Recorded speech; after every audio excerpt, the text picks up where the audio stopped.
Thug life, y'all don't forget that shit. What type nigga is a thug life, nigga?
Thug life, y'all don't forget that shit. What type Jody nigga is a thug life, nigga? said, "Do you guys think Keefe D will tell on Diddy?" At Ice Hockey Fan 73_71_2 said, "Hi." Jody said, "Starting in 5 minutes sub chat." Jody said, "Hey bro."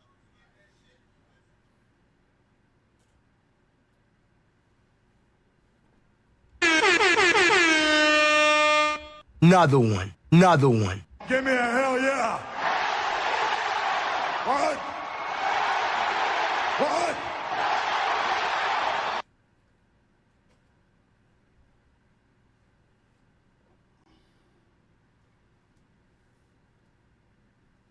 About to start them in check. About to start. Fuck going on with y'all night, man.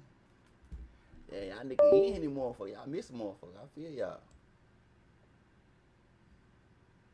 Like, what the fuck I'm doing? I'll put my camera on.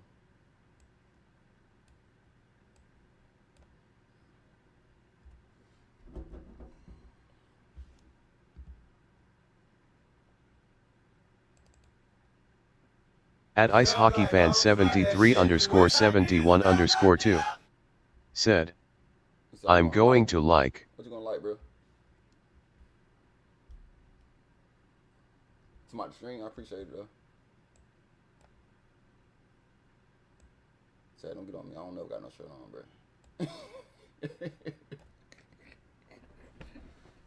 Hey, you check out my streams. I ain't never got no damn shirt on. Man, your goddamn shirt it.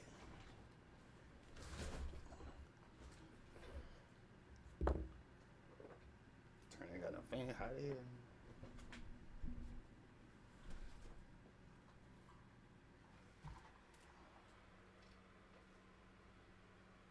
I hear that blowing in the background. That my goddamn. You know what I'm saying?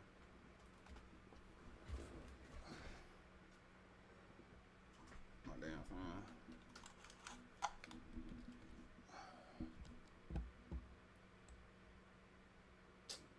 I look, you want to leave it over. I might put it right here though.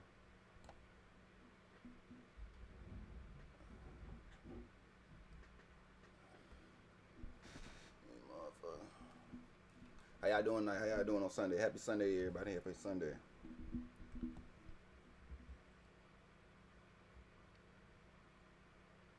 Good, boom. Everything good, boom. Let me check Twitter and all that. Make sure we straight. And we got down and get started with y'all. Make sure we, you know what I'm saying? Yep, I'm on the Freaky app.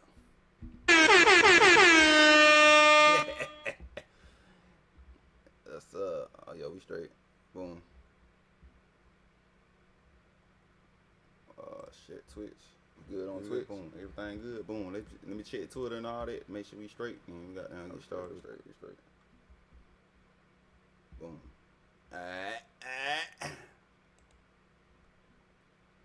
We're gonna get back where we left off last time. Who shot Tupac? Documentary about Hip Hop Universe. Shout out Hip Hop Universe. Y'all don't know that channel. Please go subscribe to the channel. He does all hip hop artists. Majority of his stuff has got Tupac and Biggie, so that's what mainly I get mine from. I appreciate him a lot for giving me intel, information that I didn't know. You know what I'm saying? And we're gonna do this documentary, do a little bit. We're gonna do a little bit. We ain't gonna do a lot. We're gonna do a little bit. Then we're gonna go to Keefe D interviews and see what everybody else got to say about Tupac. Things of that nature. I said get started for 10 now. I appreciate everybody that's in the stream right now. Appreciate y'all. Appreciate y'all subscribe to the channel. I do appreciate it. Let's go do it. It was the result of a sour-turned relationship between Suge Knight and Puffy Combs, who ended up taking advantage of the already existing friction between the Southside Crips and the Mob Piru. Keefe D had known Suge since they were kids, as they were both born and raised in Compton, California.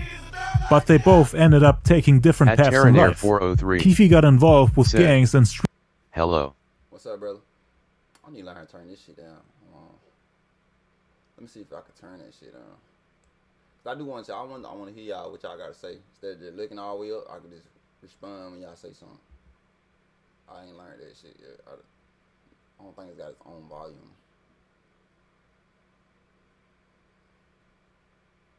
Should be like well, ain't it?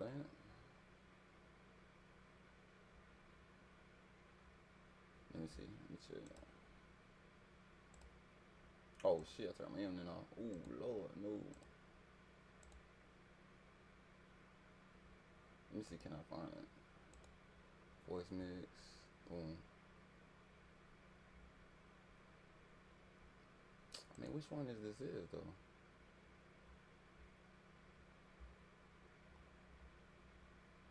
Terrence, how you doing, brother? I appreciate you every time you come to the stream. I do appreciate that, brother.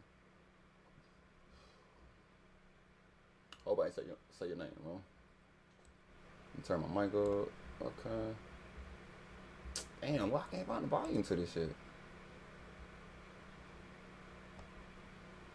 I don't think it's got its own volume. Damn, bro. I want to like. I hate turning that motherfucker off though.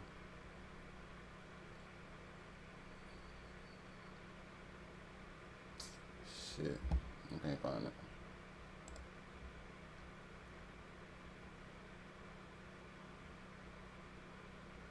You can, what browser is this? It said browser source. What browser source is this?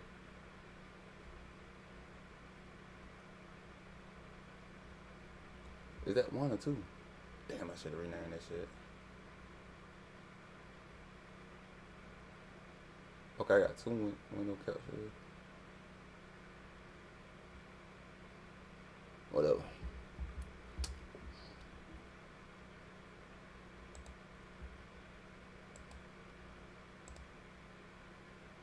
Switch to English. Damn, it don't got no fucking volume down. Read out whisper messages. Delay whisper messages. No voice. Paul speech. What the fuck is that?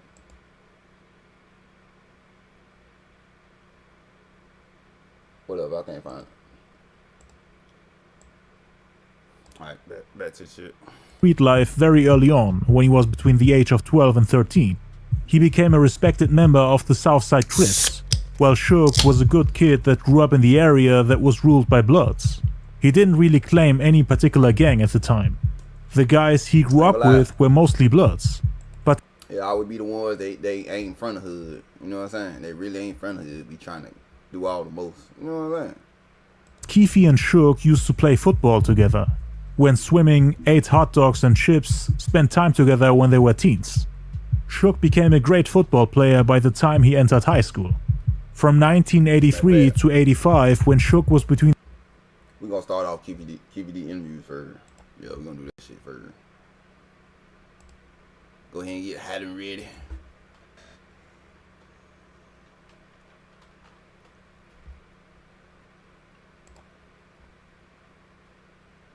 I haven't seen all his interviews.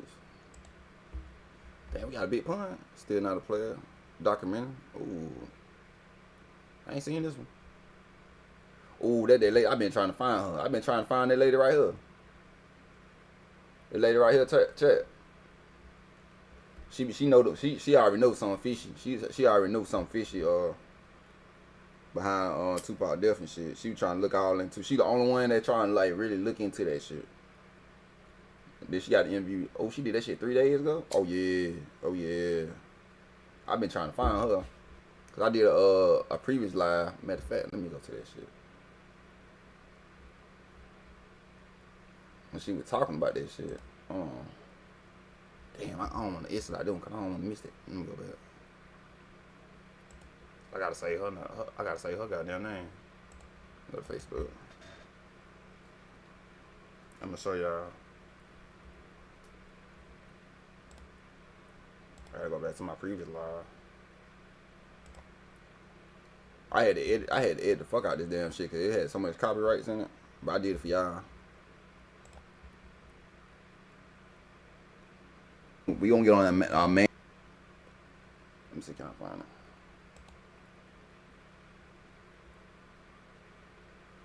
No, that's not what I'm looking for.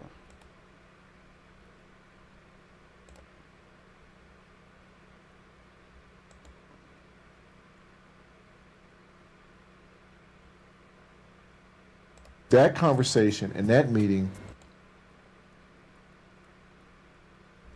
What's up? You know.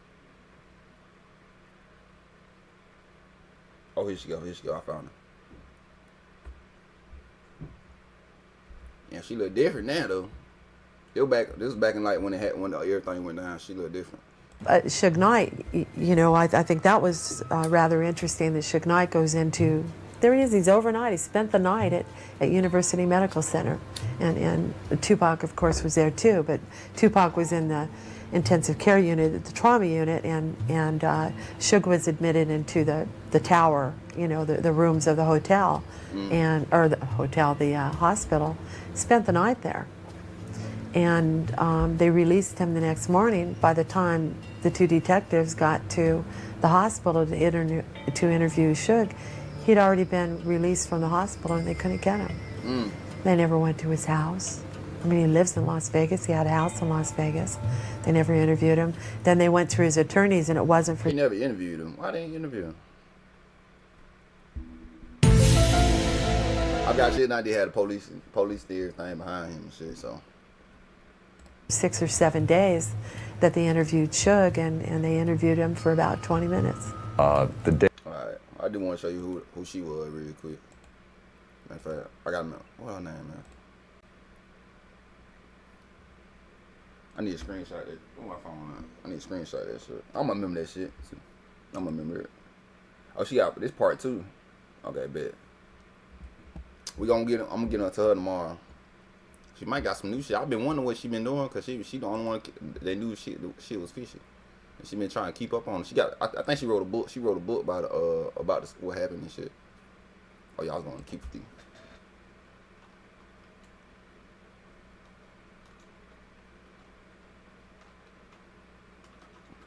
Gotta go to Vlad.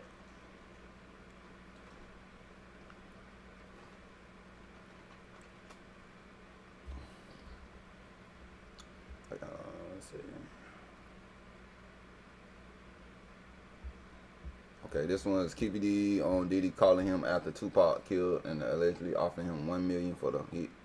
Ooh. It said FBI told me Eric Zip. Okay, Zip kept $1 million for the murder. Ooh, Lord. Let's go this one first.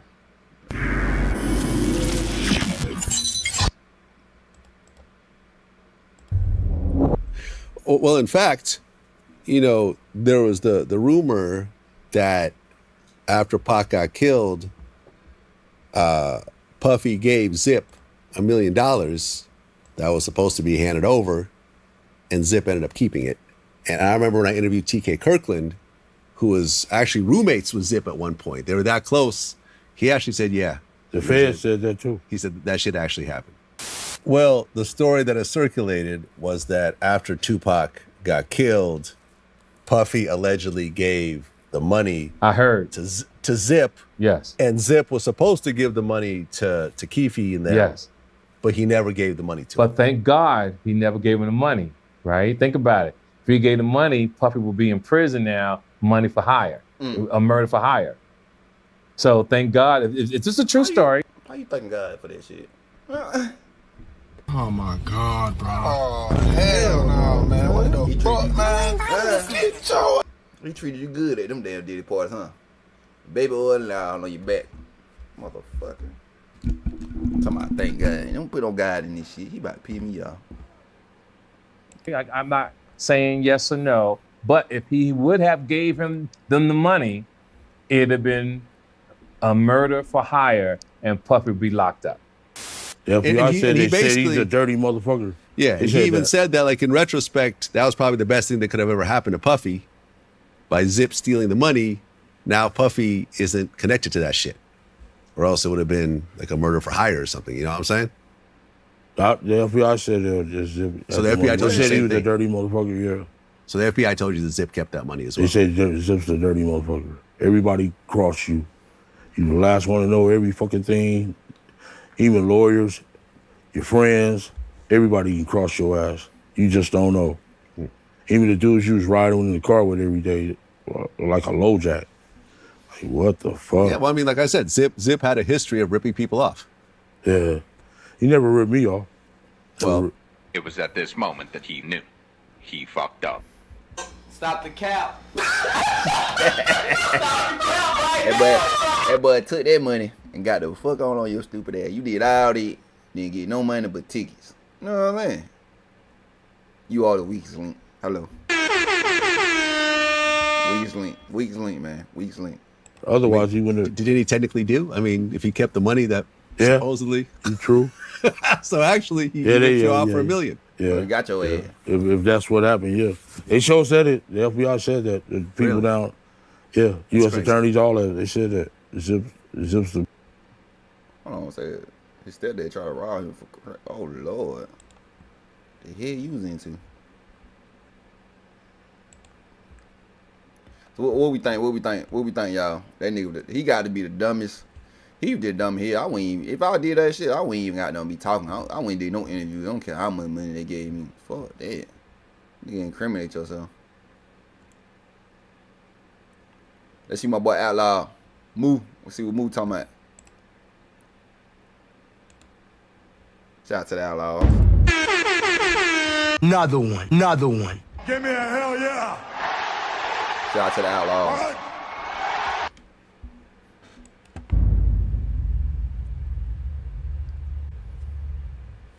You heard about the lawsuit that Kirk Burrows got against Puffy? He alleges that Puffy played a part in Pac murder. Wow. Kirk Burrows? Damn, why you I never heard that. You know, it's going to be crazy because I guess when the trial of Keefe D? That we waiting on. You know, a lot of stuff. Make sure y'all tune in. August. I think it's August the 10th. We gonna stream that live, baby. We ain't missing out on nothing. It's gonna probably be out. A lot of stuff probably gonna come out. A lot of hands, a lot of hidden hands, people that was involved. Mm-hmm. You know, eventually this stuff comes out. So I think. Ooh, I can't wait. You know, I believe the Keefe D story, and I'll tell you why. I believe his story because he wrote a book about it. He was arrogantly going on all these interviews saying what he was like. He was putting himself there at a murder scene. Whether Puffy had something to do with it or not, he said Puffy had something to do with it or not. You know what I mean? And I wouldn't be surprised because back then, the Puffy that we knew was a scary person. So usually scary people with money do scary things. You know, it was years later that you started hearing. We all know he's scared. Hey, a grown man Diddy bopping on stage, yo. They tell me like, you know what I'm saying? And they doing all that Harlem Shake shit. Hearing that, you know, Puffy slapping people and doing stuff like that. And our time, we never heard of that. That was unheard of. Yeah, you know he got bold. So he got bold with Tupac. We knew that he was petrified of Suge and Pac, no doubt about it. So, but once again, I don't know. You know what I mean? I think a lot of stuff gonna come out to the light. I think the reason why I say because Keefe D himself said it. You know what I mean? You know, back then, from what the streets were saying, it just makes sense how LA culture is. You know, Pac for the individual who they said was a murderer, he was a killer, he came back for revenge. That's just a typical hood story. Mm-hmm. So, and then this individual wrote a book, and he said that he was there, and he implicated himself in the murder, and he was there. You know what I mean? So, now he himself saying that he was supposed to get paid by Puffy, you know what I mean? So I guess everybody telling, bro, we live in a time that's why kids need to not do crime, bro. This is what we got to really get this out, bro. We living in a time, though, crime does not pay. You're going to go to jail, everybody snitching on each other. Mm-hmm. It's not worth it anymore. Gucci Man. Goddamn Gucci Man, I just hate to say that. Damn. You know what I mean? It's really not worth it trying to be in the streets because we see what's happening with the streets is dead. Everybody's going to jail. Everybody's snitching on each other. You know, people get on podcasts literally implicating themselves in crime scenes and murders. Rappers are talking about this stuff. We living in a very strange time where the kids got to realize, bro, just go to school, get a trade, get some education, and stay away from this stuff. Because Keefe D, the individual who was there, who was talking all this gangster stuff, now he's crying, saying he wish he was with his grandkids. And this is the reality of that life. It was at this moment that he knew. He fucked up. He fucked up, boy. Yeah, they ain't about to let you go, twin. You going down, twin. You know what I'm saying? I'm going to celebrate, you know what I'm saying? Smoke one of them to the head, you know what I'm saying? When they give him their final verdict, you know what I'm saying? Justice will be served. You know, thug life is life, you know what I'm saying? Things of that nature. What's up? You know what I mean? So kids need to take this as a lesson. Yeah, you right. You must have seen that Jailhouse interview where he was crying. I saw a video of him crying, bro. And I remember he was in a video saying, bro, they was like, what happened if you get locked up? He said, he's like, let it come. Like, I'm ready. Like, and then crying because once you in that cell, the reality kicks in. So kids really need to see this, bro, because it's really, we living in a time. There's cameras everywhere. Yeah. They tapping everybody's phone. It's really, you know what I mean? There's no way you're going to survive doing criminal activities in this day of time. So you might as well, the kids need to listen and clean up, bro. You know what I mean? They shouldn't follow the footsteps of these individuals. They going to follow. Yeah, I remember that shit deep. I did an interview with him, man. Yeah. He was talking to I ain't gonna lie, that shit deep, man. Ain't no changing that shit, bro. This shit too deep rooted. All the kids listen to your favorite rapper talking about killing each other and shit. They think they glorify that shit, bro. Shit, I was doing the same. I ain't gonna lie, I was doing the same shit though. You know what I'm saying? I was young and shit. You know what I'm saying? I wasn't taking hard though, but it's shit like it's like a hypnosis, if that makes sense. It hypnotized the young black men and all the black women to what we should be acting like. We gotta act hard. You know what I'm saying? We gotta be this and that. We gotta stay real and all that, man. Then when shit get real, that's when you got to understand, you know what I'm saying? If that makes sense to y'all.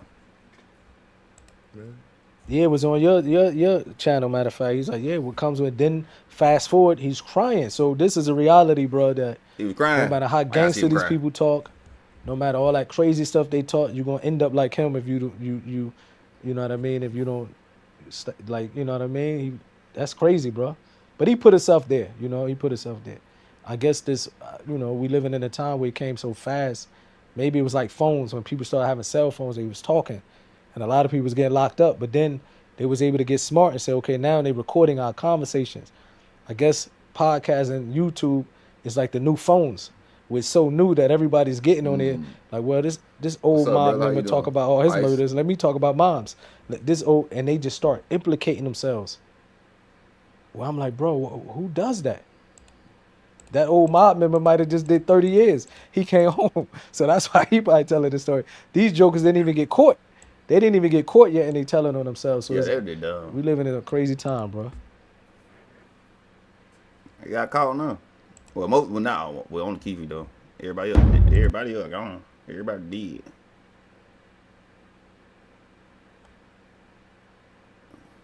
What is that? Quincy? Mustafa addresses Suge Knight claims that Quincy Jones tried to sleep with Tupac. What?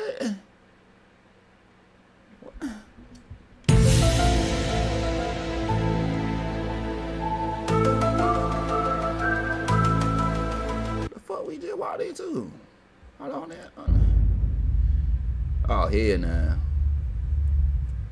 Speaking of Ed Lurfer, check your phone right quick. Me and Easy Mo B, we did an interview some years ago, and I want you to watch this clip of him speaking on his run-in with Tupac in L.A. Okay, let me check it out. I'm gonna tell you a story. I don't know if too many people know about this. That's that dude. That's that chat. This the dude. I want to say All Eyes on Me. Was it? Yeah, it is All Eyes on Me. He made the beats. He made some of the beats for All Eyes on Me, I think. I hope if y'all wrong, let me know. But this one dude, Biggie was mad at because he gave Tupac them beats. That's the dude. Biggie got jealous because he gave Tupac the hard beats for All Eyes on Me. That made a wonderful album. Let me like this shit. Me, AB, and JR had came with our manager. We went to LA. What's up, bro? And there was a party we were supposed to go to. I'll never forget. It was on Rodeo Drive, right? Okay, so the way we pulled up to a light, my manager realized that the club that we had to go to was across the street. So what we needed to do was make a U-turn. But we got caught at a light. This black BMW, or was it a Mercedes, but it was a black drop top, pulled up next to my manager's Cherokee Jeep truck. So I'm sitting in the back seat, and AB sitting in the back seat too. I think JR might have been in the front. I said, yo. I looked over. It was Pac. I looked over, and I rolled the window down. I said, yo, Pac. I said, yo, what up, man? It's Mo B. He looks up, because he had to look up. He's in a drop top. He had to look up. He looked up. He said,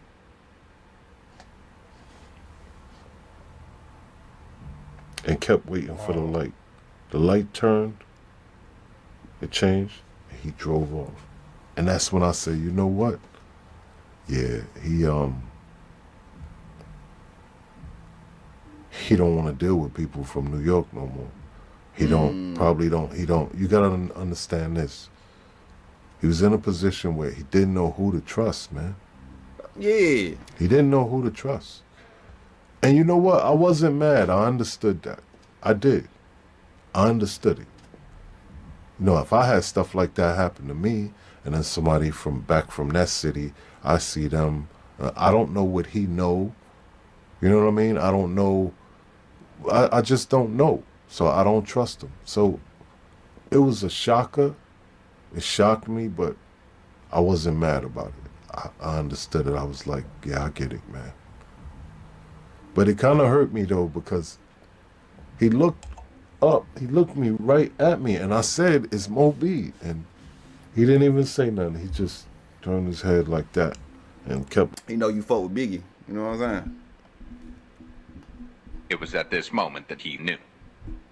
He know you fuck with Biggie. You know you be in Biggie's the beats. He ain't know if you were playing I'm just speculating, just guessing. You playing both sides, like you got down, you fuck Biggie and Diddy. You wasn't fucking with Diddy and Biggie. So I do the same shit. I ain't gonna lie. Looking with his hand on the wheel, looking straight ahead at the light, waiting for it to change. The light changed, and he jetted on. I'll never forget that. Yeah, that's deep because Easy Mo B is a good dude. We did a lot of work with him in the studio, but you see how he understood. You see how Easy Mo B said, "I understood," because he ain't saying, "Man, all the stuff New York did for him, he should have did this," because you got to understand what people going through. You can't always try to force your opinion on people. You understand? Like he said, "I understand what he going through. He don't know who to trust. I get it." You understand? So you got to respect a person like that. You got to understand, you can't always think because you think he should have did this or done that. Doesn't mean he think that way. You got to respect other people. You don't know their situation, what they going through, how they thinking. You know what I mean? That's that. So he broke it down properly the way he said it. I'm sure he don't trust people from New York. So Pac wasn't rocking with nobody from New York. To be honest, there were people from New York he was rocking with. I think Easy Mo B, if I'm not mistaken, I think he might have met him through like Stretch and Biggie and them, because I believe he also produced for them. So like he said, he might not know what I knew, so Pac was like, it's a blurred line right there. I was in the studio with him and he know Biggie, he know Stretch. So maybe that's why Pac felt, you know what, I ain't about to deal with him. But he had a lot of love for people in New York. He still had family in New York. Remember he did the One Nation album with the people from Brooklyn, Smith and Wesson, Buckshot and them, like. So he was still messing with New York. He probably wasn't messing with a group of individuals from New York, a circle, that type of circle that they all knew each other. He probably didn't feel comfortable with them. And Easy Mo B is a good dude, but Pac still was like, I got to be careful. Yeah, that's understandable. Yeah, nah. You play both sides, I don't give a damn. You still over there making beef for Big? Oh, hell nah, twin. I ain't fucking with you. I don't trust you at all. But like I was telling you, making beats for Biggie got mad at the old dude we just seen for making beats for Tupac. Gave the 5 beats to Tupac because Biggie was jealous of Tupac. We all know that's facts. Yeah. Hey, check your phone right quick. I want you to listen to this clip of Suge speaking on how Quincy Jones, he tried to sleep with Pac. Oh, hell nah. I want to get your opinion on this. Kadada and Quincy never was going to be involved with Quincy Jones and Kadada with a label. I was there, really there, at that dinner. I was really there when the data was cool with it, and Quincy Jones wanted Tupac to run him, spend the night with him. Oh, hell no. Yeah, this Pac never would have fucked with him. Kadada wanted to bring Quincy to meet with Pac. Pac said, he told me, you my big brother. I don't have no father. Come on. So they was thrown off a little bit. We all sat at the tables and got to know the truth. And Quincy wanted Pac to spend the night to get to know him. And then Pac being Pac saying, well, me and Kadada going to be making noise. And then Kadada said, I'm not going to leave it. And Pac said, well, I'm going to sleep that. Who'd you say with me in my bed? Yeah, I don't know. Cause do we believe Suge Knight? Stop the cap. Stop the cap. Stop the cap right now. I heard Quincy get down like that though, for real. I've been hearing that shit a couple years now. You know what I'm saying? Yeah, nah, twin. Do we at this point do we believe what Suge say? I don't believe Suge. I don't even like Suge, to be honest. Let me know y'all believe that shit. Hey, but I ain't trying to throw Kevin Campbell on the bus and a whole bunch. Yeah, Suge is wild. Bro, I don't know, bro. Suge crazy a little bit. So, I never heard nothing like that. You know what I mean? I would have think Pac would have told us, but we was young. Some stuff he ain't tell us, but with Suge, bro, let's be with Suge. A lot of stuff like Suge, you gotta take stuff with a grain of salt with Suge.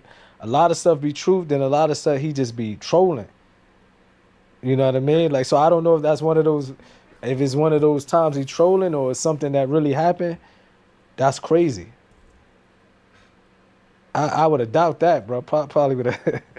I know QD3, the son. I might have to ask her, like, bro, what's up going on with this rumor? But you know, Quincy Jones just passed away. We don't want to disrespect the dead. He did just pass away. You know what I mean? When it comes with stories like that from Suge, you don't know what's true, what's trolling, because it's just that a lot of times he do that type of stuff. You know what I mean? How did Pac personally feel about Quincy Jones? I don't know. You know what I mean? Like, I don't think I ever heard him even speak about him. You know, he was going to marry Kadada. From what he was in love with the daughter. He was close with QD3, the brother. He produced a lot of stuff for Pac. He was a producer, but I never heard him mention anything about the father. From your point of view, hypothetically speaking, if Quincy Jones did try Pac like that, how do you think Pac would have reacted? I think it would have been in every interview, because you know Pac, he'd be like, man, and Quincy Jones did this. Like, I don't think he would have been, bruh, he probably would have blasted him. It would have been everywhere, just from the Pac we know. Mm-hmm. You know what I mean? Like, man. And I believe that shit. So I that's why I said, I don't know if Suge just, you know, when you just be, a lot of stuff he make up these stories, I'm going to keep it real, bro. So, but I don't know. He said he was dead. You know what I mean? The Pac that I know, that I think it would have been out. Like, Pac probably would have been upset, and he probably would have been blasting it. He probably would have been talking about it in interviews and be like, man, and Quincy Jones gonna say that. You know what I mean? That's from what I thought would have happened. That's crazy though, but to even say something like that, that's crazy. They're crazy. Shout out to Outlaws, man. And for my parents, on the day of judgment, he also had to get forgiven. Damn, he got ass beating. We gotta do it. Napoleon. We gonna do a happy Napoleon Day. Let's go back to Keefe D.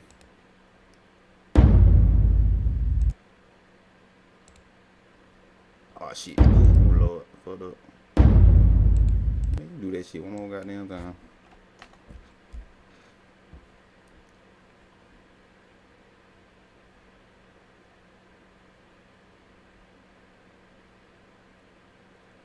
Let's see what Gene Deal gotta say. We're gonna see what Gene Deal gotta say, then we're gonna get back to Keefe D.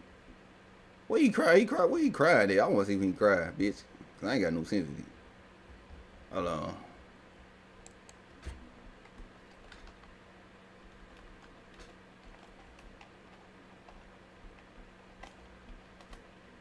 Everybody say he crying. Where is it? Oh, here you go. They don't have nothing. They know they don't have nothing. They can't even place me out here. And they don't have no gun, no car, no Keefe D, no nothing. No, everybody on video but Keefe D. You know what I'm saying? This is wrong, man. Keefe D, emotional about his life behind bars and time away from his grandchildren. Yeah, I thought I was going to do college with my grandkids. You know, they pretty good athletes. 18 years later, you know what I'm saying, I did everything they asked me to do. Get new friends, stop selling drugs. I stopped all that. Yeah, we ain't got no sympathy for you. Don't feel bad now, nigga. You should have shut the hell up. Don't feel bad. You got to be the dumbest criminal. Look, you happy as head. Look, he happy as head right here. Look at him. Look at him. I ain't got no sympathy for you to it. Let's see what Gene Deal gotta say, y'all. Then we get back to Keefe D. Keefe D, his trial begins in February, and you know his defense is the reason why he killed Tupac is because of Puffy. Puffy, he put a hit out on him and Suge, and I don't know, man. It ain't looking too good for Puffy. Brother, you know what? With a murder trial, you can't only use circumstantial evidence. You have to have some kind of physical evidence. There's no physical evidence that Keefe D killed or had something to do with Pac's death. I love you. There's circumstantial evidence. There's people that could probably testify or what somebody told them or heard. No love. So now, Keefe D, lawyers and them did a great job when they did trial by judge. Because the judge is looking for... Do y'all feel sorry for Keefe D? Let me know, chat. Y'all feel sorry for Keefe D? Let me know y'all feel sorry for him. I don't feel sorry for nothing. Whoever got something to do with it, you know what I'm saying? I don't feel sorry for you. Everybody got their karma. Physical evidence. What ties Keefe D to Puff? What ties Keefe D to the murder of Tupac? And how could they prove that either one of them has something to do with it? Somebody would have to get on the stand and say that I saw him, he told me, and they want to have to believe them. So, do they believe Keefe D? If he told a lot of different stories, you got to realize he may have told more than one or two stories, because he tell that story now. What about the stories he told prior to this? You understand what I'm saying? So you're going to look at that. You're going to look at, okay, did he get the money? Where's the money at? He didn't get the money. We know that. Who got the money? Zip. Who wrote the check? Who paid the money? They say he did. Where did it come from? When did it come from? It's a lot of mitigating circumstances in that whole case. So you know you lying. That is going to be hard to prove. You could easily say anything, but you got to look at that. Keefe D defense is going to say, okay, this was a gang situation. Then you hear, Suge telling Pac on one of the things that he told Pac, yo, listen to. First of all, I don't think he look. He ain't got no look. He got a public defender. You know what I'm saying? He going down regard. He got a public defender. He going the fuck down. Public defender do not say your ass. That nigga got a public defender. He definitely going down. Suge telling Pac on one of the things that he told Pac, yo, listen to me, bruh. You done got involved into some gang stuff now, and things might be different. You understand? Because gangs might be involved now. Yo, bro, let me tell you, back in the day, I was there. Let me just say, and what I mean I was there is that, don't you know that a lot of people was coming up dead? There was so many shootings out. My bad, y'all. I'm going back. For y'all don't know who Gene Deal, he's ex bodyguard of Biggie and Diddy. He's the ex bodyguard. He's with them almost every day. There is that, don't you know that a lot of people was coming up dead? There was so many shootings out of LA about crazy. It's a lot of people that came up dead behind that shit. The Bloods was laying people down. Oh, I gotta go back. But behind Pac getting shot, and things might be different. You understand? Because gangs might be involved now. Yo, bro, let me tell you, back in the day, I was there. Let me just say, and what I mean I was there is that, don't you know that a lot of people was coming up dead? There was so many shootings out of LA about crazy. It's a lot of people that came up dead behind that shit. The Bloods was laying people down. But behind Pac getting shot. It was a big, it sparked a big gang war out there. So, if they want to pull Diddy into that, they got to mitigate circumstantial evidence. Anybody could be a witness for you, but what can they prove? Do y'all think they can prove that Diddy put a hit out on Tupac? Do you think they can prove that? I hope they can. Me down, you know what I'm saying? I hope they can. That's what I'm hoping for. When trial come up, I hope they can goddamn put Diddy in there. You know what I'm saying? Then Diddy goddamn we can get Diddy for Biggie and fucking Tupac. Instead of him trying to get out 2028. Damn.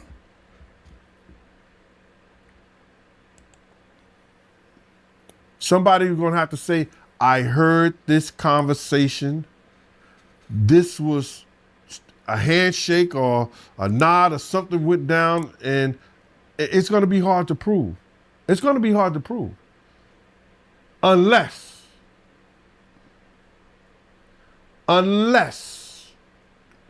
they follow the money. they were always saying stuff and they try to make it seem like I said it. I never said it. All I said was I saw a check for $1 million. See? Right? You need to go testify. Eric Von Zip had a check for $1 million, and he said he got it from Al Heyman. Not Al Heyman. What's the dude's name? He was married to Gladys Knight. Black Ground Records. Barry Hankerson. And he said, I got this check from Barry Hankerson, and what's the other dude's name? Jimmy Henchman. And it's for me selling my record label to him. I said, I didn't know you had a record label.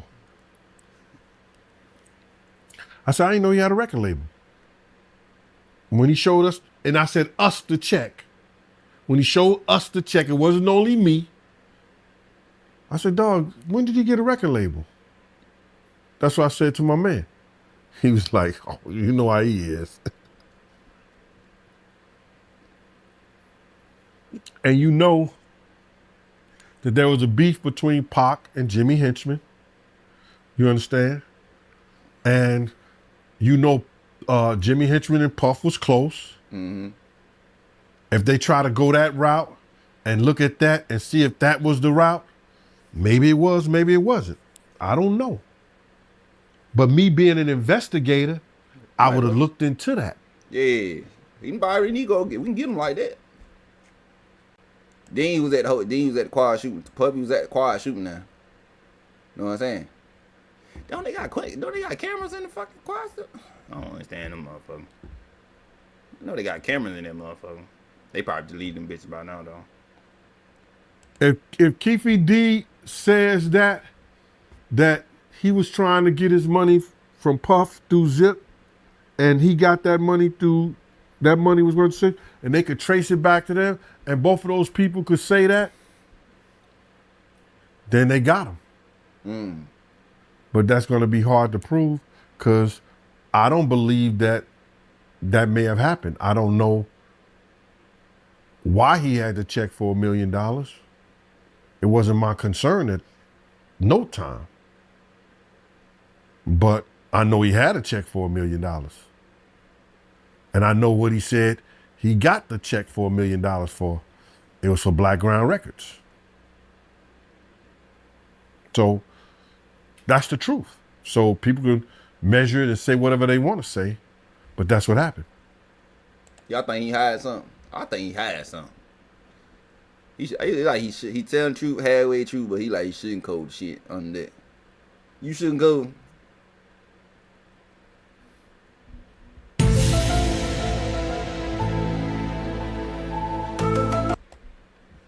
Y'all think he should code?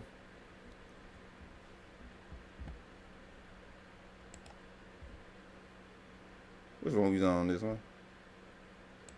All right, bet. At Wingstop. At Wingstop. Yeah. Not Wingstop, but Hot Wings. LA Hot Wings. Yeah.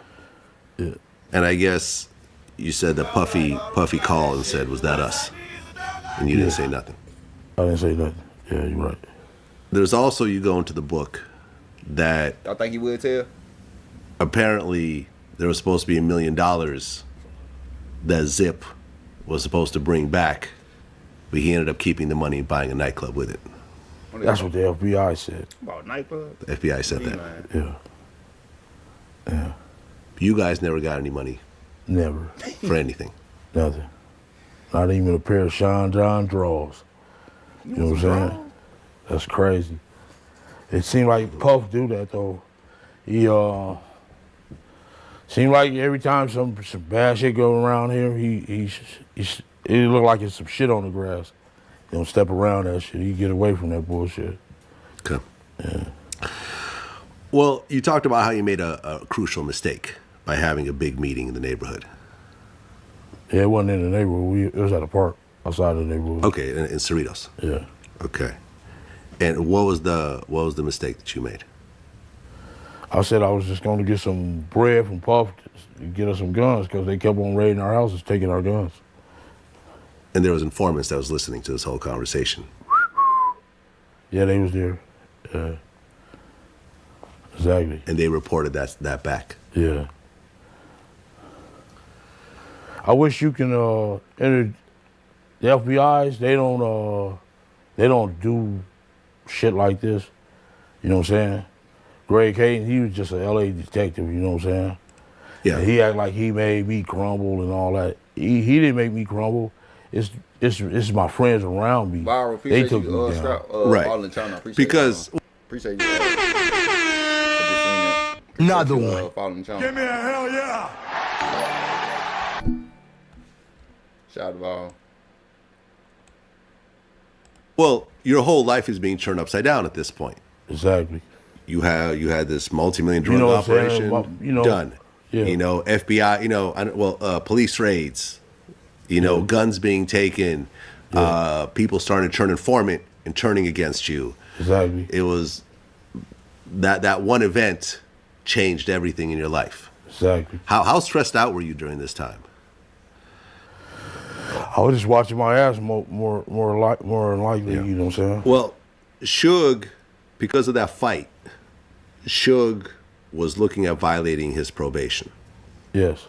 Because, well, I've covered this already. You know, earlier there, he had pulled out a gun on these two producers and shot it in the air and made them strip. Yeah. And he was on probation over that situation. Yeah. You know, I interviewed the president of Solar Records. We talked about that. They're in the building. We're paying all the bills.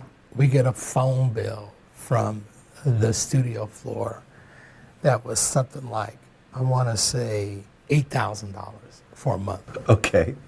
So Griffey calls Suge in, and he says, look at this bill. This is ridiculous. If you can't get those knuckleheads down there to stop using the phone, I'm going to throw you out. So that night, Suge comes into the building, goes up to the third floor, and one of the Stanley brothers was on the phone. And I wasn't there, so this is what was reported to me, that he asked the guy to get off the phone. And he said, and I think the Stanley brothers had been part of the world-class wrecking crew. And they were actually there to try and get Dre, who by then is becoming known as a hit producer, to do something. Y'all think Tupac still alive? Let me know. Put alive Tupac. Y'all think he's still alive? Let me know everybody think Tupac still alive. Oh, my bad. I ain't see that shit. 80s. Why wouldn't he tell to most folks that he's definitely telling?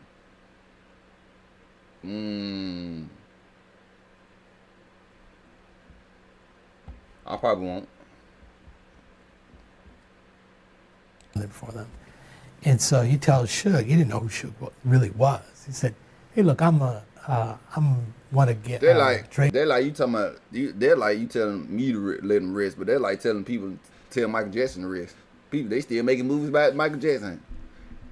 Matter of fact, he about to come out. He about to come out with a Michael Jackson song. Another one. Give me a hell yeah. Hell no. These guests, go talk to him. And Suge said, I don't talk to him. I run this. He said, man, go, leave me alone. So Suge apparently goes out, goes back downstairs to his car, gets a gun, comes back, puts the gun to his head, and says, motherfucker, I told you to get off the phone. So then he hangs up the phone, and Suge takes him into the major room. We had the studio, we had a big, it was a big studio, because we constructed it in the days when you made records with musicians.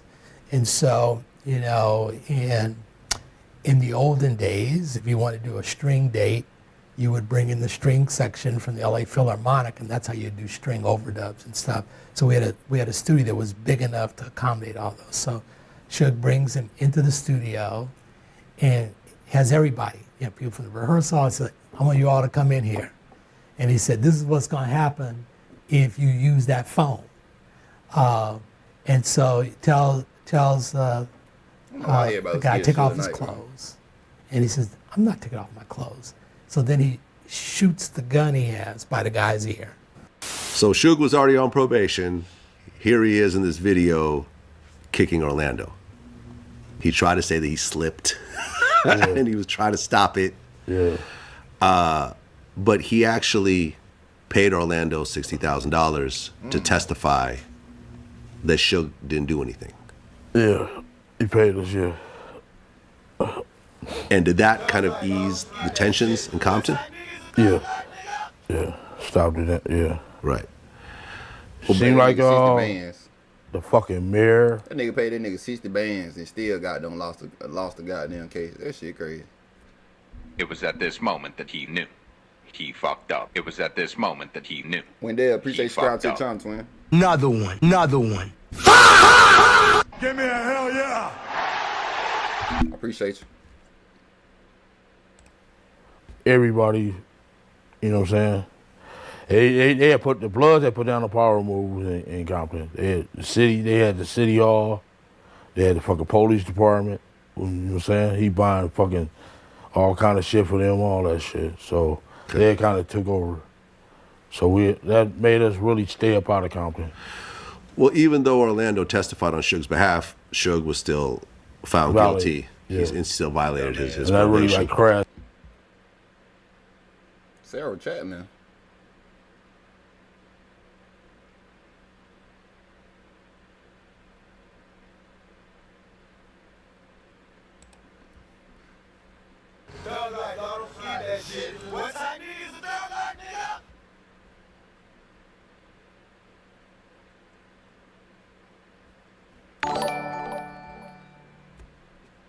Once Tupac played in Juice, he never been the same. Y'all think so?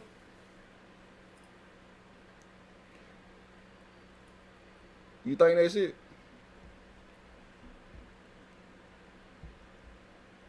What you mean by that? Like, I don't know, you gotta be interested in that. What you mean when that 80s? Put more detail into it. Somebody will describe the channel. Who describes the channel? Put more detail in it. I want to know more what you mean by that.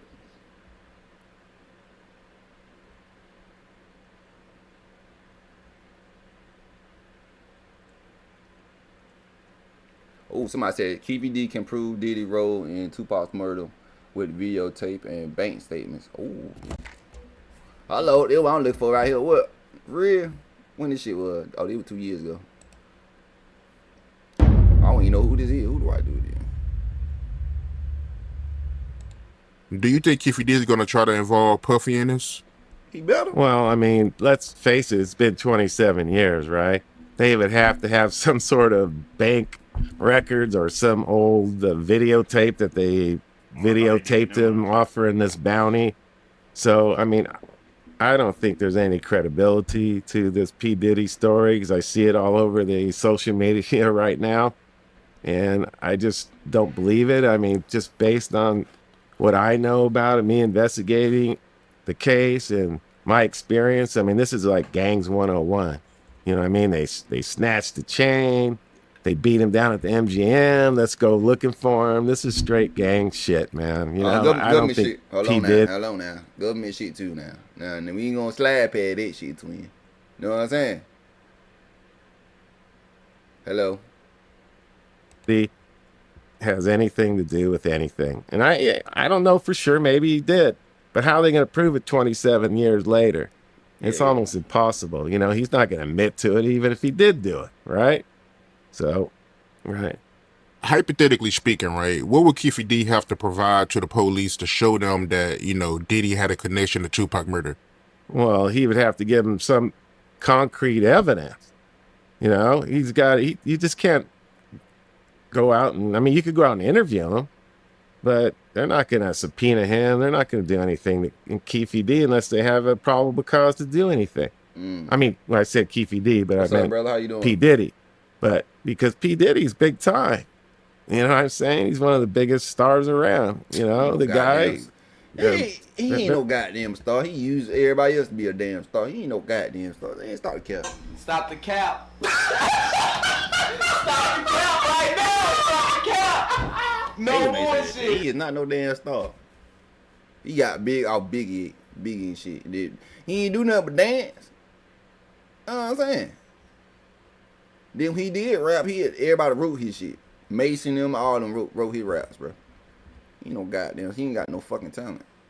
They're not gonna do anything to P. Diddy. Right. But the thing that's confusing to me, man, is Shout if out you're all- going all off the of what dialogue. Keefe D said in interviews and what he said in his book, then do you have to go off of what he's saying about Puffy? Well, they have a crime that was committed. They have a murder. They have a crime scene. They have my testimony that's gonna, tell them what it's like to be a gang member in Compton, and I saw all these players grow up, and I could talk about, hey, this is what gang members do when you disrespect them. You know what I'm saying? So they have more to go on this case than just his word. That, hey, yeah, he offered to pay me $1 million. Well, okay, what else you got? You think they're actually going to go after a guy like P. Diddy that on his word? Yeah. Shout out to my moderator, Bees. What's up, Tony? Another one. Give me a hell yeah.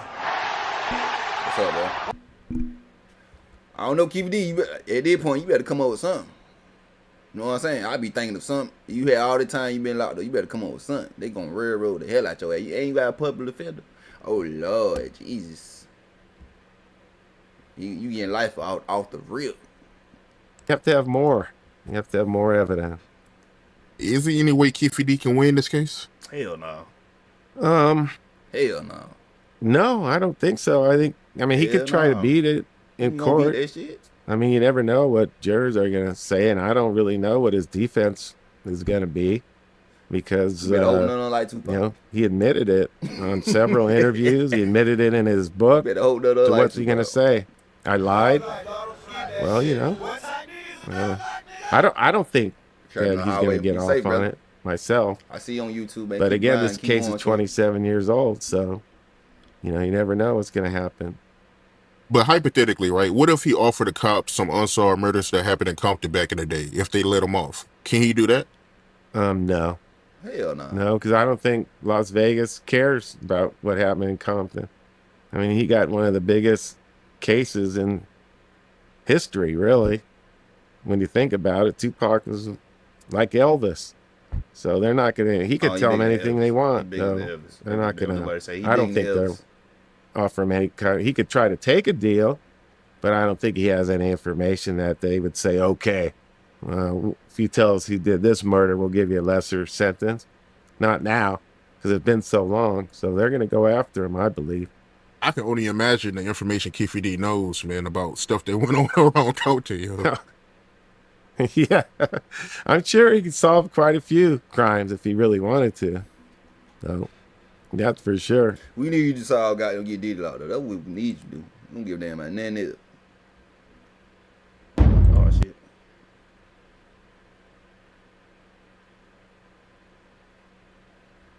Hold on, somebody said blue Suge Knight for Tupac unsolved murder. He's selfish and knows who killed Tupac. He's a liar. Oh Lord, they get into this.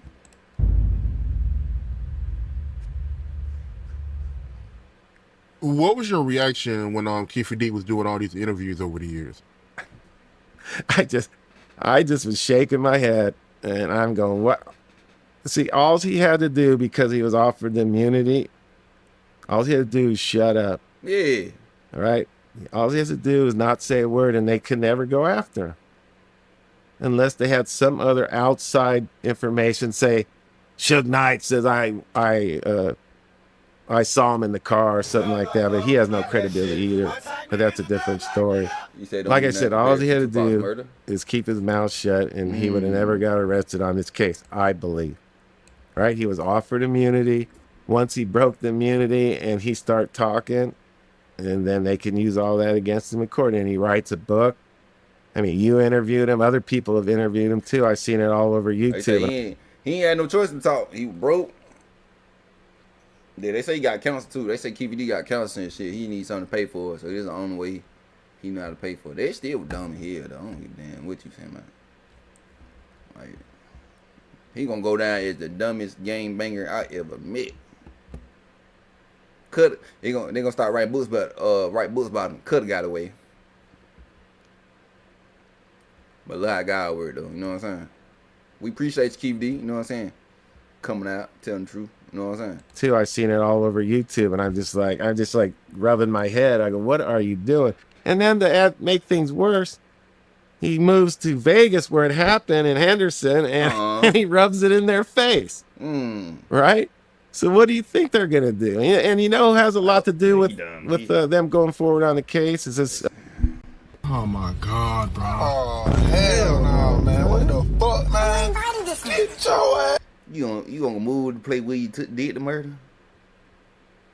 Took part. You know what I'm saying?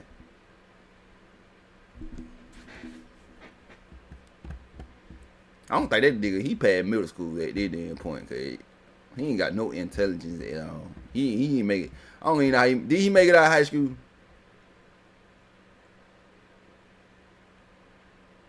Guy that is Mike Dorsey. I don't know if you know who he is. I heard his name. I don't know much about him though. He's a good dude, and I give him all the props in the world because he kept the pressure on Vegas, homicide, to go forward with the case. He did a lot, and I give that guy some props for doing what he did. He's a good guy.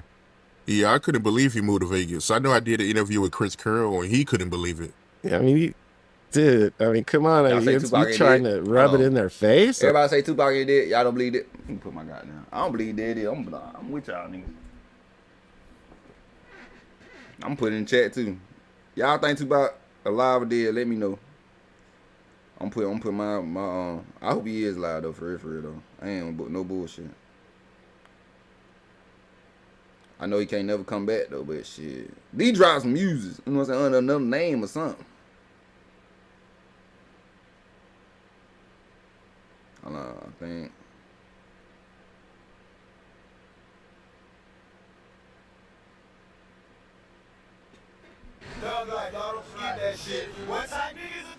For what? I mean, he could go anywhere in the United States. He moves to where it happened, right?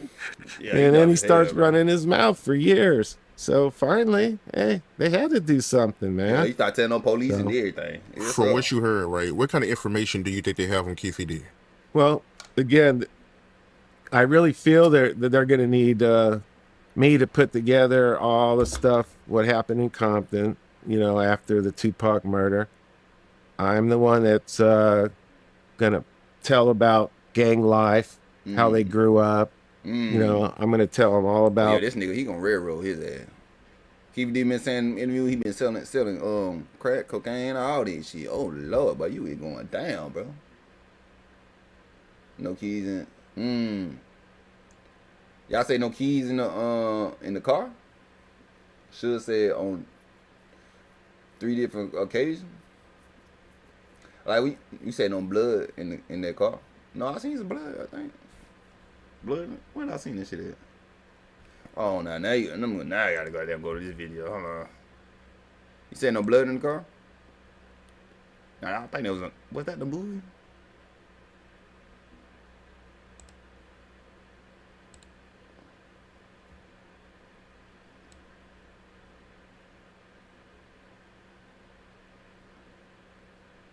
Now I gotta find the damn car. I think they had a picture of it.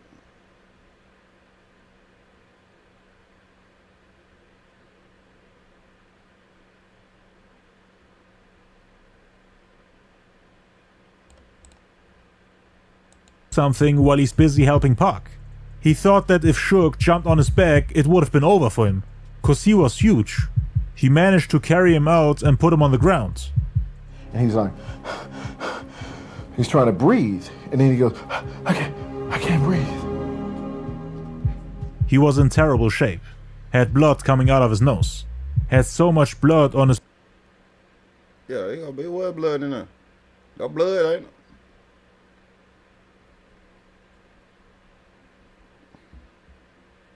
body that the officer didn't even understand where he was shot.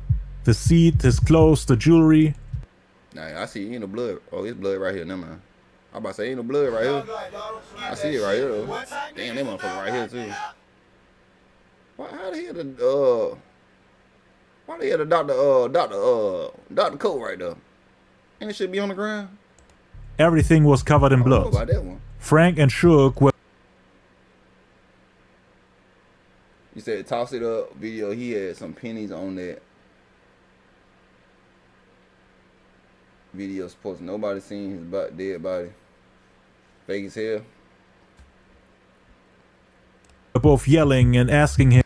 I'm worried about this damn chain though. This chain just creeped me the fuck out. This nigga Tupac had before he died. He had the Angel of Death. Y'all know y'all can look that up. The Angel of Death chain before he even died, bro. He had this shit. Him if he's alright. Pac then tried yelling back, but didn't have enough energy and breath. Chris Carroll thought that Pac didn't have much time, but that he still could make a dying declaration to help the police to find the assailants. He then asked him, "Who shot you? What happened? Who did it?" Pac was ignoring him at first, making eye contact here and there, but he wanted to speak with Suge instead. The police officer kept asking, "Who did this? Who shot you?" And Pac kept ignoring him. And then all of a sudden, his mood and attitude changed. He went from fighting, yelling, and trying to get Suge's attention to totally peaceful, lying there still with his arms on his body, as if he's trying to save his remaining energy. The officer thought that he physically gave up. Suge was bleeding heavily from his head, but he was running around as if nothing happened. Pac then looked at the police officer, right in his eyes, stared at him. That's when the officer asked him one last time, "Who shot you?" Pac looked at him and took a deep breath to get the words out. He opened his mouth and the officer thought he's going to cooperate. He looked at me and I could tell he was getting the breath together to tell me, and he looked me right in the eyes and we looked at each other and he said, "Fuck you." And he said it just like that with the emphasis on that F. After that, he started gurgling and slipping out of consciousness. Confident that the death row crew and the police would be looking for the vehicle they were driving, the Crips tried to abandon it and get away from it as far as possible. They parked the Cadillac on the other side. I just want to show that real quick. I'm wondering, can we find that shit? Can we find the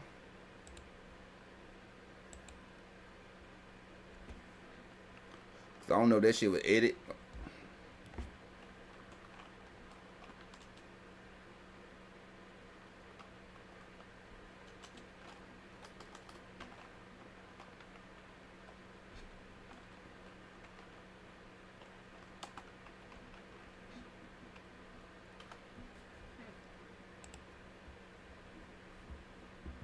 Y'all say there's no car keys enough?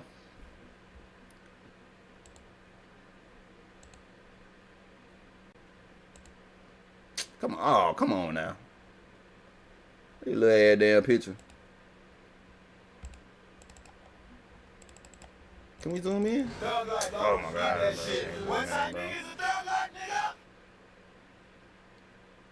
You said in the song, I ain't hard to find, he said, but that was.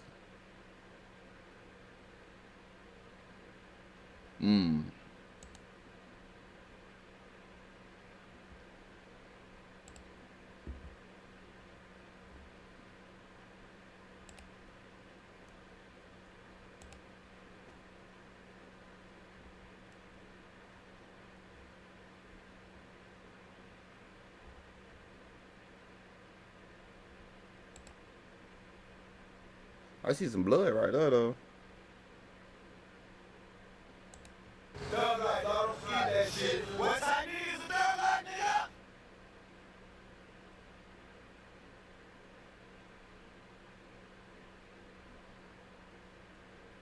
You said Tupac spelled backwards?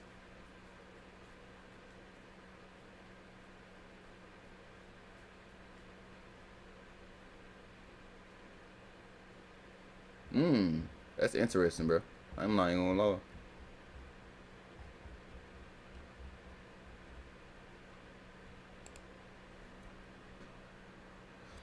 We need a better picture, bro. Thought I found like a better picture in the fucking car. They want what fuck trunk I do this shit.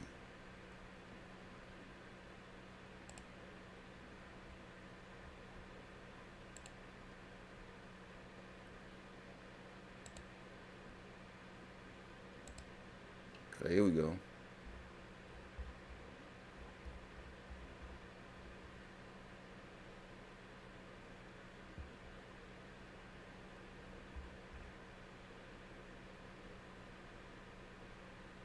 I'm trying to see how they damn Dr. Coat. I mean, they Dr. Coat standing like that though. Like how was still standing like that?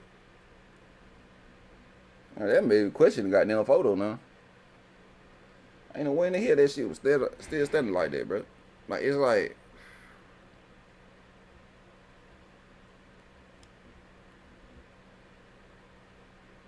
This on Suge's side though.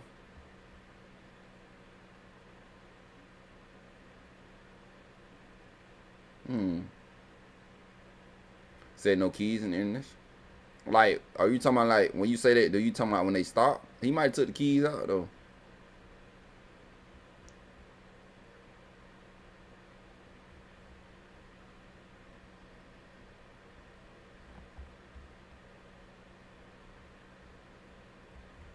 Yeah, we ain't got no more pictures.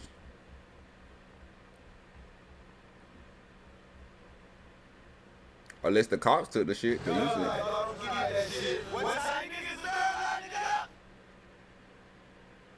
Said fake photos.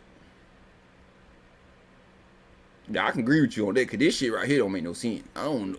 Like ain't nobody question this shit. I was like, bro, how the fuck is that soda can sitting right there, bro? It's not on the whole the other thing I'm talking about. You said they was at the stoplight? I need to say this shit, cause I need somebody to explain this shit to me. Let me say this picture, y'all. I gotta say this picture.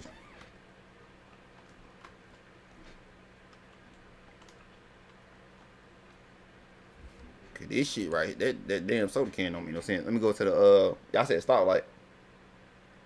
Pac's last picture.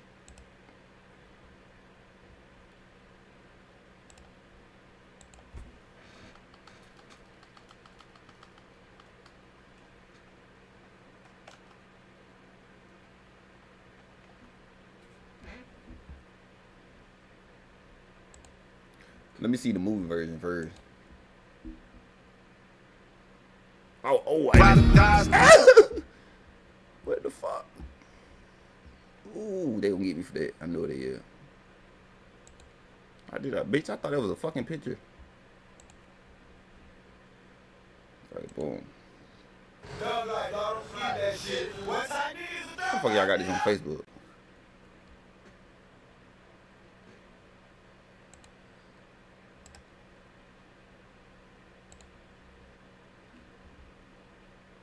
I'm gonna bring it up. I'm gonna save it as one of my things.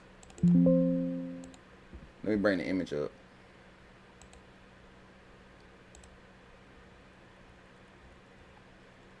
But I feel like we on CSI right now. I ain't gonna lie. We investigating like a motherfucker. Let me bring that picture up so I can see. Yeah, y'all can see too. In fact, I might leave that motherfucker up though, to be honest. Shit. You know what I'm saying? Blend in with the shit.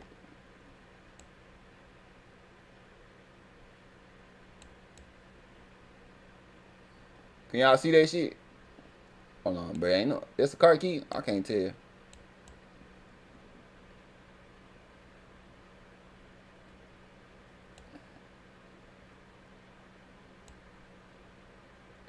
Hold on, I can't see on my shit.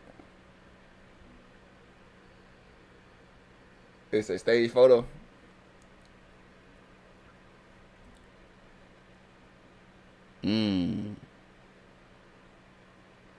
Yeah, at stoplight is crazy though. You ain't got no keys. At stoplight is crazy. Thug life, dog, don't forget that shit. What type nigga is a thug life, nigga? That's crazy. That's fucking crazy. Yeah, I don't know. I don't understand it right there. I'm gonna put that shit right here. I'm gonna leave it up here.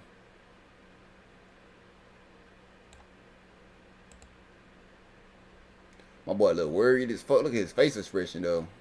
Damn. My boy a little worried as fuck, bro. I hope that's the real picture. I hope it's not like no edit picture or nothing. Like, let me go back.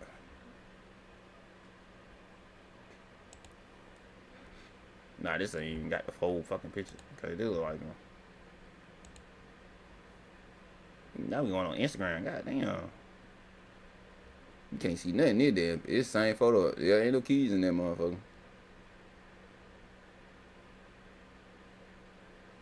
Let's see what somebody said. Should knew what was going to happen. Shake my head.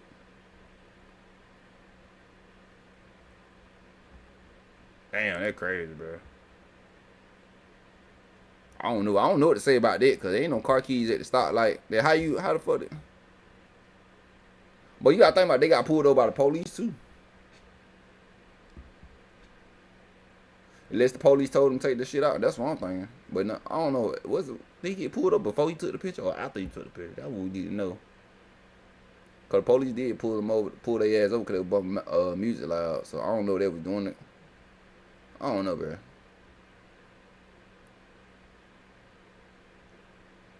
What the fuck y'all? What the fuck is they doing?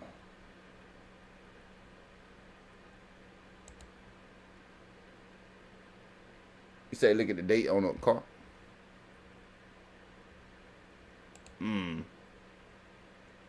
Ooh. Hold on, 9. So the night. What's the 9th? What is the 9th of the month? It's September. With September the 8th, 1996. You said the date is wrong. Coogee shirt. You said curse train. That motherfucker said curse train. That's what it is. I don't know about that chain though. Camera flash. Oh. Emma got my ass.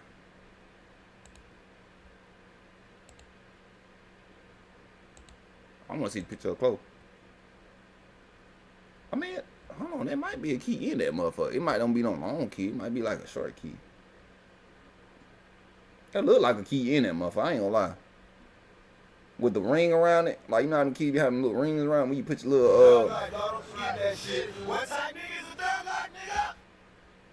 with your what's them little cards called? Little discount cards on. It's hard to fucking tell, bro. I wish I could zoom in on that shit.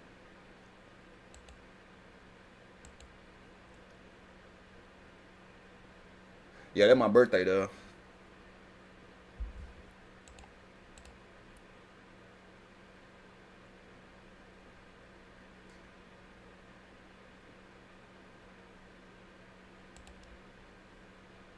See, I can't tell if that's a fucking car. What's the name of the car? What's the name of the car, y'all? He said 99.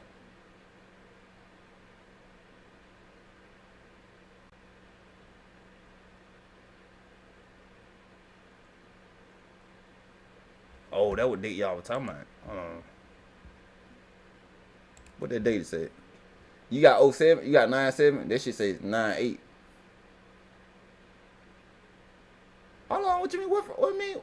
Friday the 13th? What that mean? Call me September.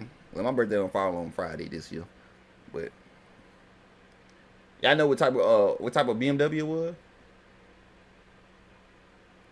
Cause I want to know what type of BMW it was, and we try to find like the car key. Can we find like the car key to make sure?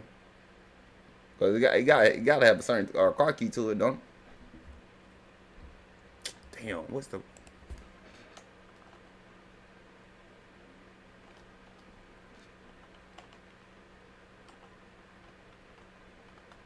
What model was it?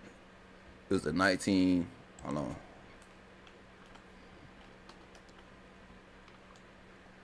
1997, 1996. Dogg like, dog, don't forget that shit. What type niggas is 7 Series.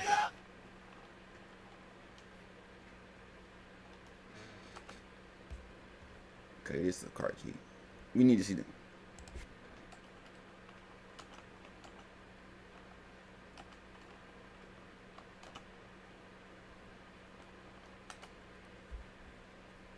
Image. I need an image of the car key, bro.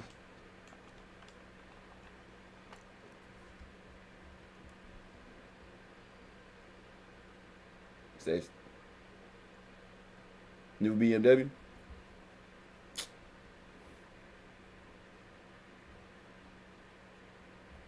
Matter of fact, let me take Tupac out of there because they're gonna keep bringing on Tupac.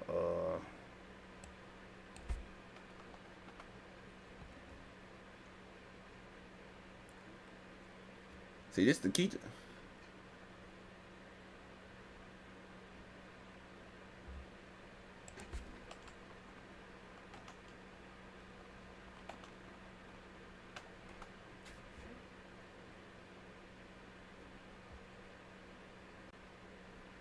See, I'm thinking. See, that's what I'm thinking is like this. I think that's what I'm seeing the keychain around that motherfucker. That's what I'm thinking. Damn, I gotta go back to the damn image. Fuck, I don't forgot where it's at. Damn, that's some big ass meat. But,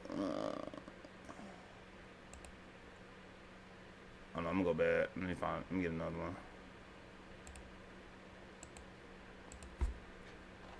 Hold on, I'm gonna put my chat thing so I can read y'all what y'all be saying. Since I ain't got now doing the video right now.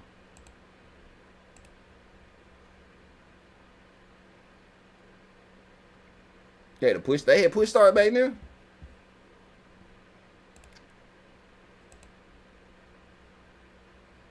Somebody said no, they didn't.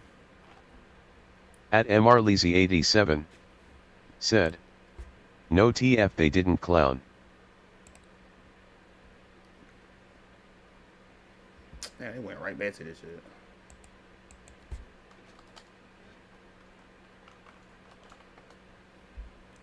I thought Push Block came out like 2000 something. Oh, here you go. At MRLeezy87 said, Google a 96 BMW with a push start, you won't find it. At Gwilla101 said, okay Gucci Mane. At MRLeezy87 said, fuck no. People always try to argue there was no key in ignition of Suge Knight's BMW. Allegedly, the Tupac Las Vegas was staged for some reason. Well, that's conspiracy theory is now debunked. Officially, because there clearly is a key in ignition of BMW. Yeah, that's the key in that motherfucker. At MRLeezy87 see, that's the keychain, bro. Said, it did. That's the keychain. That little white ring around right here, that's the keychain. That was the key in that motherfucker. Cause this would it look like without a keychain, without that shit. It would have had that little box right here, right? It wasn't nothing in there.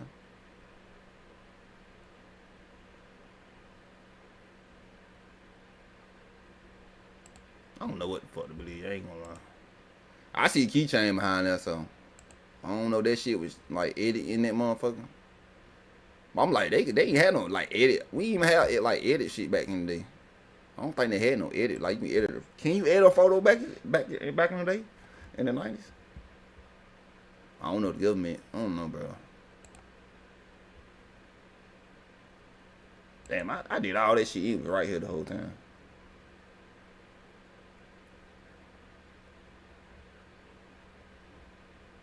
That's crazy.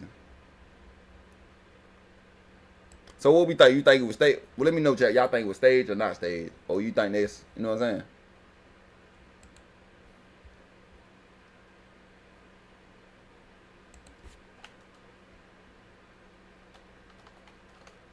I see the keychain in there, though.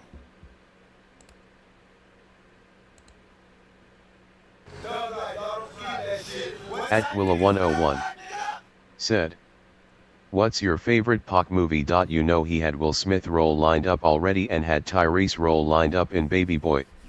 At MRLeezy87 said, yes. At MRLeezy87 said, Photoshop been around. Said Photoshop. They look up Photoshop. Yeah, I know I love the research shit.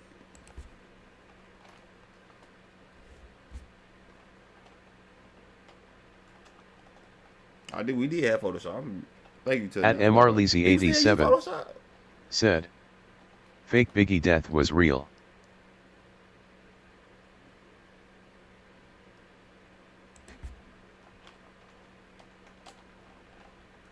Y'all say Biggie shit was real? Damn, ooh. Okay. He got a point check. Now come on now. They been around about 35 years. What Tupac, what they Tupac died 30 years ago. It been 30 years. They said Photoshop been around 35 years.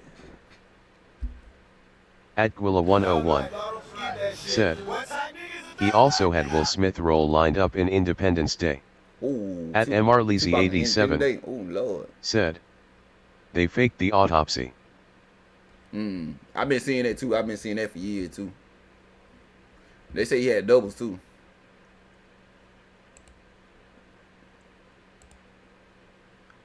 At the end of the day, chat. I hope he did. I ain't gonna lie. I hope he did. You know what I'm saying? I hope he did. Maybe want to become a new person or something. You know what I'm saying? This damn soda can, I don't know what going on with this shit right there. I don't even, they would goddamn make me think something have like strange. You know, go back to it. Damn, what a soda, what the image is? With that damn soda can. That would make me think, cuz what? How the fuck he was sitting up like that?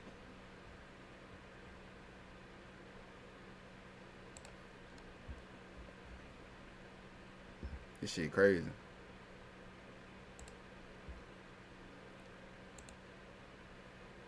I mean, we gotta finish with Thug life, y'all don't forget that shit. What type niggas a thug life, nigga? At MRLeezy87 said asterisk. At John McKell A6XO. What you mean, Mike said, Tyson? The night Tupac got shot. At John McKell A6XO said, Mike Tyson. Somebody tonight, the fighter Mike Tyson. Hey, my boy, what?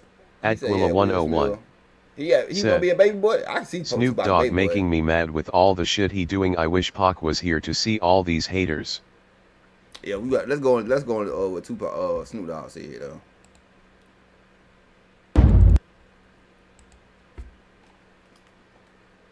I don't like Snoop Dogg for him.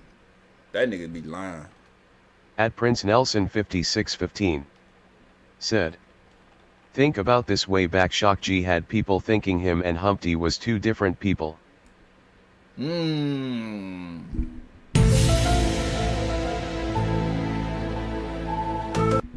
of fact, we gonna do Snoop, what Snoop Dogg said. Then we gonna go to what they call him besides Humpty. They call him what? Shock G. Shock G. I think Shock G got an interview on Tupac. We need to see what he had to say. I think they killed him all too. I think Shock G knew something too.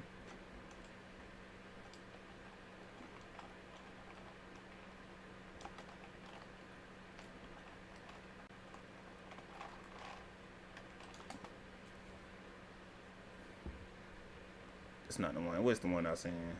It was this one. Is you on the verge of losing it or something.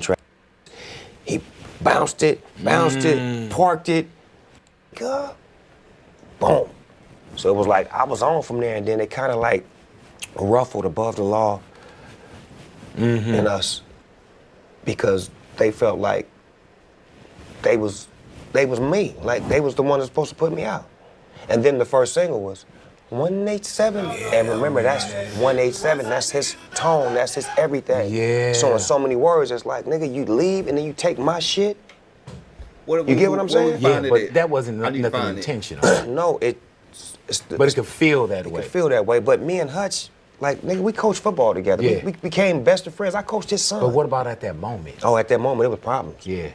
That's why Above the Law, Snoop Dogg, Eazy-E, Bone Thugs, it was a conflict. It was conflict in the beginning, like for real. And like real conflict. Like though. for real conflict, Yeah. like because it was business, but it got personal. Because shit, nigga, you stole, and then I became the biggest nigga in the world. Yeah. So imagine that, like you got nigga sitting with you. right here. I think Bone Thugs and Harmony can out-rap to Snoop, bro. They go ahead and what y'all think about that though, real quick? Y'all think Bone Thugs are better than Snoop Dogg? I think every one of them can kill him. Like a freestyle battle. And then all of a sudden, nigga bigger than everything we ever touched. And he was right here. We had him. And it can't be that one song because it went from that to G-Thing. Yeah. And G-Thing didn't have no influence from nobody. Did you know Deep Cover was going to be a soundtrack to people's lives when you did it? Not just a soundtrack, but a soundtrack to people's lives. No, nigga, the way the song happened, we at Calabasas at Jailhouse, he got no furniture in the studio. He finna go to the gym. And he like, I'm finna go to the gym and put this track on. We gotta do this shit for this soundtrack. I don't even know what the fucking movie about, but I want my first line because it went from that to Tonight's the Night, I get in some shit. Yeah. Deep Cover on the incognito tip. All right, cool, I got you. Boom, he leave, go to the gym. Suge call about 2 hours later. Doggy Dog. What's up, Suge? Look, nigga, I'm finna call with these people from Sony on the phone. Hold on, you said Daffy? I thought they killed Daffy y'all because he was a witness. He can pinpoint the shoot. You know what I'm saying? Say Google Too Short saying Pac is alive too on Black interview. Let me go see that shit. Babe, we gonna look it up. I'm gonna look it up for you, brother. After this one, I'm gonna look it up. We gonna go to we said Too Short.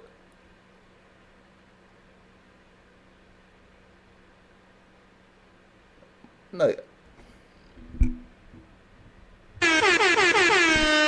Not grandma. They think the song is done, so I need you to rap your ass off until I say cut it off, and then we gon' blah blah. nigga Suge gangster, nigga. That's why I respect that nigga to this day to the fullest.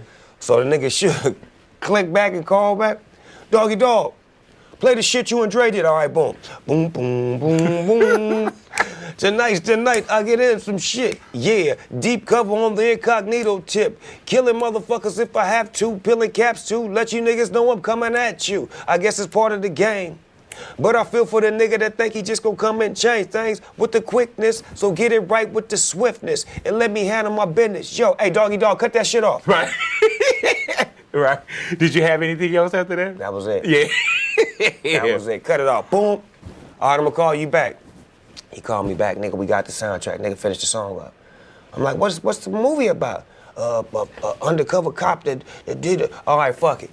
Nigga, I was a drug dealer, and I went to jail for selling to an undercover cop. You was like, man, this is low-hanging fruit. You're like, I got this. Low-hanging fruit? But I'm writing it for Cuz. But Cuz say, You got I need you on there. So you was just gonna write I'm just gonna write it for him. and it was gonna be Dre's I'm song. not, I'm Snoop. Who the fuck am I? It's an honor. Right? Here, Cuz. Nigga like, nah, nigga. Write the second verse. Okay, creep with me as I crawl through the hood. Maniac, lunatic, call him Snoop Eastwood. Kicking dust as I bust fuck piece. And the motherfucking punk police. I'm on. Yeah, was I the only one thinking about that Dr. Dre wrote all his raps? I thought I was the only one, bro. That Dr. Dre wrote all his raps and shit. And he was making beats at the same time. I used to think that shit. Then the third verse. How about this when I start getting vocal? How about we do it together? Right. That ain't a bad idea. All right, yeah. And then from that to the video shoot. This how they did me on this one. Suge give a nigga like $600. Go to the swap meet and get you some stuff. We finna take some pictures. All right, for sure, Suge. Give me a White Sox hat, because that's what niggas is wearing. Cube got the White Sox hat, so I like the White Sox hat, black and gray. And I get me a Long Beach hat. I'm like, all right, cool, I'm straight. Got 2 looks for the photos. Nigga, we get to the motherfucking photo shoot. There's all kind of cameras, like big cameras, like not like these cameras, big ass cameras. And yeah, shit. this is a movie. Like shit, I ain't never seen before. So now they done walk Dre to the side, and I'm seeing him doing all this body language. Like I don't know what the fuck going on, but he like, and he come back to me like, man, these motherfuckers got us doing a video, and I thought we was here doing a photo shoot. Nigga, my heart like, a video. Oh yeah. I'm like, what the fuck? And dog, it seemed like you were quite shy. And watch this. The director say, yeah, in the beginning I need Dr. Dre. Dr. Dre, I ain't doing that shit. Let him do it. All right. We need you guys to reenact that scene. Well, that was me anyway. Hey, man, I've been dealing with you for 4.5 months. You ain't hit this shit in front of me yet. So what you saying? I think you 5-0. 5-0? Man, I ain't no motherfucking cop. Well, hit this then, nigga. I can feel it. What were the early days of Death Row like, the camaraderie? Early days, a lot of misunderstanding, miscommunication, but it got fixed fast because I'm dealing with a bunch of real guys, real gang members, real official people that have crossed paths before, behind the wall and on the street. So it was a mutual respect once we all realized that we was playing for one team. Because there was no such thing as separation. We always was always together. So you would watch the way you talk. You would watch the way you conducted yourself. And at that time, it was like a lot of us was unfamiliar with being around other gang members outside of your own realm. Right. So hearing the way they talk and the way they moved and the way they did things was different. But it ended up becoming so fun because them niggas became some of my best friends. How do you come to that, though? Because you get where you see now, we'll see, oh man, everybody kind of make records together. But early on, a lot of that stuff was taboo, just sitting down with somebody from the so-called other side. And especially not even understanding what y'all were building. Was it a lot of early tension that was going on in Death Row? I don't think on the musical side because there really wasn't no blood artists. Like, right, I hear you. You know, so it was more Crip-based as far as the artists, but the business was blood-based because Suge was the CEO. And, you know, he had all his homies there, and at the same time, his homies were security. They would provide weed, they would provide, like, entertainment. Like, it was like we were all, like, the same kind of people. So it wasn't, after a certain point, it didn't give a fuck where you was from. Like, I would be all in blood neighborhoods, hanging out with a homie named Top Cat and hanging out with L Dogg and hanging out with K-Dub and hanging out with Heron and hanging out with all kind of niggas, like, doing shit with Suge. Be like, nigga, what is you doing hanging with them? Well, you brought them around me? What you think I'm gonna do? Like, they became my friends, like, really my homies. When did you know Death Row was on?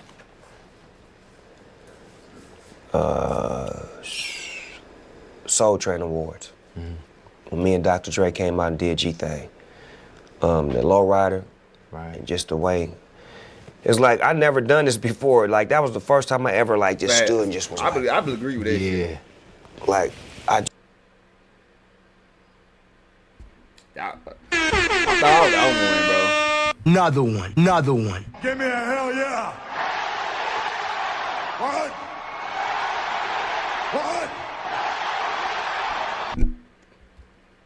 dreamed of that moment. Did you feel accomplished? I dreamed of that moment. Like, that's a moment that if you win a championship, if you on stage performing in front of millions of people, if you just like the highlighted moment that I've always seen, like somebody just take that and get it. So it was like, that was a moment. We was in the lowrider, and all while we getting together, we come up, nigga, Dre like, I hope this car is, I'm like, I ain't tripping off that shit. I'm high as a motherfucker. I'm in the passenger seat. So they like, they like, and then they come on, boom. It come on like Scooby-Doo. They don't even say Snoop Dogg and Dr. Dre. They like, and some, boom, boom, bum, bum, bum, bum, bum. Yikes! Boom, boom. Then the music start banging like a track that Dre made. Boom, boom, then the car roll out real slow, and you could just see the whole crowd. I'm seeing Bobby Brown and Whitney Houston and Jimmy Jam and Terry Lewis. This is like 90, 93, where like R&B is still the shit. And I'm watching all the black celebrities in the crowd, like them niggas just standing up when we hit the stage with the car. So I jump out the car, and I'm like, and then that motherfucker just, the music, everything cut off, and it just go, and now, our national anthem. 1, 2, 3. That motherfucker went up. It went up. Could you feel it then? Yes. The way Dre put the shit with the Scooby-Doo in the beginning was the song that, as I remember. Why he on death row? I told Suge to go get cut. Snoop, nigga, Pac have a cigar, and he split that motherfucker and gut it, and he fill it up with weed. I'm like, what this nigga doing? And he licked that motherfucker and light it. I'm like, what's that, cuz? He said, oh, it's a Philly blunt. And you wanna hit it? Boom. I hit the motherfucker, that motherfucker damn near blow my whole chest out. but it's some bullshit weed. Right. I'm like, oh no. Pull this joint out for you, nigga. But you had never smoked a blunt before that? Never. So your first blunt was with Tupac? Off top. I'm the reason why he on death row. I told Suge to go get Cuz. I told Suge go get Cuz. Let me rewind you there. Pac is already established. Pac, catches his case. Everybody that should have got Pac out didn't get him out. You know what I'm saying? So history is written that Suge goes and get Tupac out of prison, which he did. Right. But that was on a Snoop Dogg call. Suge was told by Snoop Dogg, Cuz, we need to get Cuz and put him on our team. We hearing bad shit about him behind the wall, and we don't have no proof on whether it's real or not. But what we do know is, you powerful, and we got great attorneys. And there's some way that the system will be able to move for us to get him out of there and get him with us. We need him with us, because our team is the shit. Ass up. That dude gonna be real. Biggie would tear y'all ass up. They go here and be real to it. You knew it. Biggie would tear y'all ass up. That was y'all only option. But I think like LeBron, like, what can make us better? Mm-hmm. This motherfucker Anthony Davis. Yeah. Oh Lord. Oh yeah. Go get it. When Pac was with Death Row, were you ever concerned with Pac how much Pac became Death Row? In the beginning, never. After I seen him jump on that side, I was concerned, because being neutral was the best shit for him. To pick a side, mean you picked a side. Now you taking on all of their enemies. When you born in it, it becomes stripes, and it becomes what you do to struggle to get to the top. When you're not born in it, you take it. Basically, he's saying Tupac was a blood. That's what he basically saying, right? Right? He said he picked a side. Shit.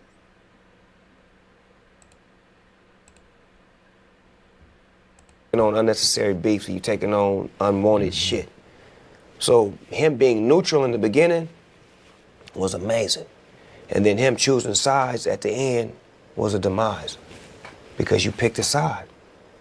Like, I didn't have to pick a side. Did you ever talk to him about it, or you just saw it and you felt like he probably wouldn't listen? Man, Pac was a military-minded motherfucker, so he would always, he always had a plan. Like, if you knew him, he knew he wasn't gonna be with us long. Right. Like, and he always had a train of thought. Do you think that's why he worked like that too? Definitely, but his train of thought was military. Like, it became one point that me and him had a meeting like on some real military shit, where it was like, nigga, this the new rule. This him telling me, nigga, this the new rule. Nigga, I talk to you, you talk to me. Your soldiers don't talk to me, nigga, and my soldiers don't talk to you. You understood? All right, I got it. Like, this how he talking to me. Like, we the same age and all this shit, but he hit me with military shit. So we have a scenario where we out of town, and niggas is drinking. Corrupt got Hennessy, Nate, the Outlaws, Tupac. We on the beach, Hammer, all of us out there chilling.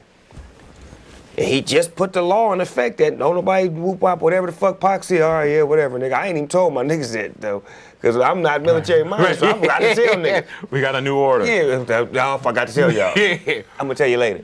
So the motherfucker on the beach, and Pac and Corrupt get into it. Like, get into it, like, get physical? Into it.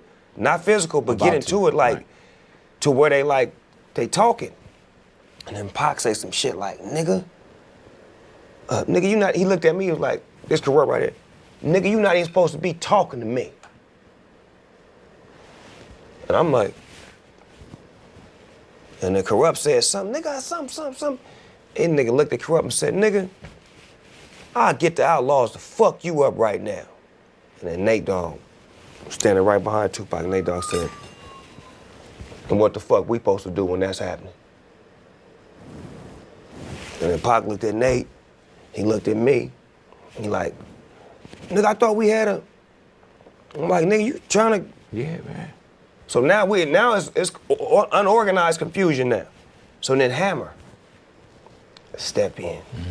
Hey, man, and the Suge step in, hey, man. And, but from that day on, it was like. What was you and Pac's relationship prior to his passing? Man.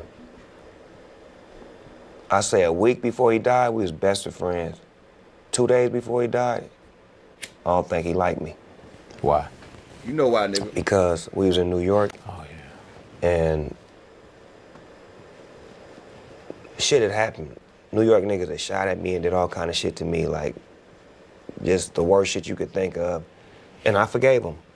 And went and did an interview and was asked, how do I feel about Puffy and Biggie? And I was like, I like them niggas, I want to do some music with them. And that just rubbed Cuz the wrong way, like, nigga, fuck them niggas. Them niggas tried to kill me. Niggas shot at you, and you talking about you want to do a song with them niggas? Yeah. I wasn't thinking about his emotions. I was thinking about the way I felt at the time. I just want to show that part real quick. But who we supposed to go? I forgot, man. Tupac and Richie.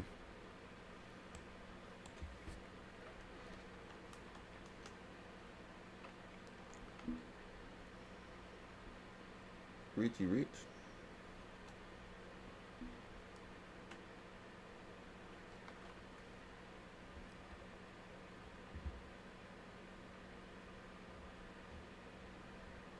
You ain't gotta ask the interview. Oh, you said when they eating pizza.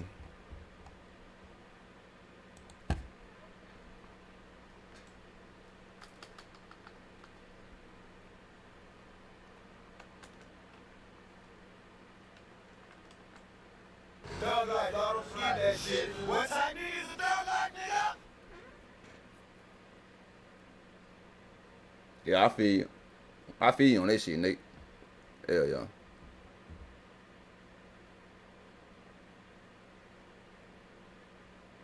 You don't got music in the background. And do you still get harassed, you know? I told y'all every day. Every day. Every day. Either it's a bitch, a cop, a jealous nigga, or a Caucasian, or an Oriental, or a Mexican that can't drive, or somebody harassing me every motherfucking day. And do you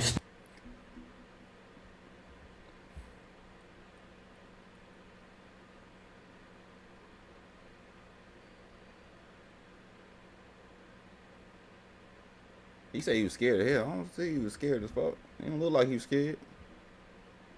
Maybe it's not. This ain't the whole interview. We need the whole interview. This the whole interview.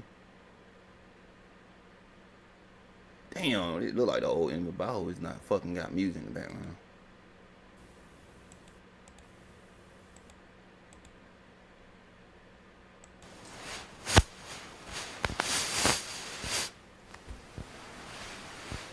I can't hear nothing.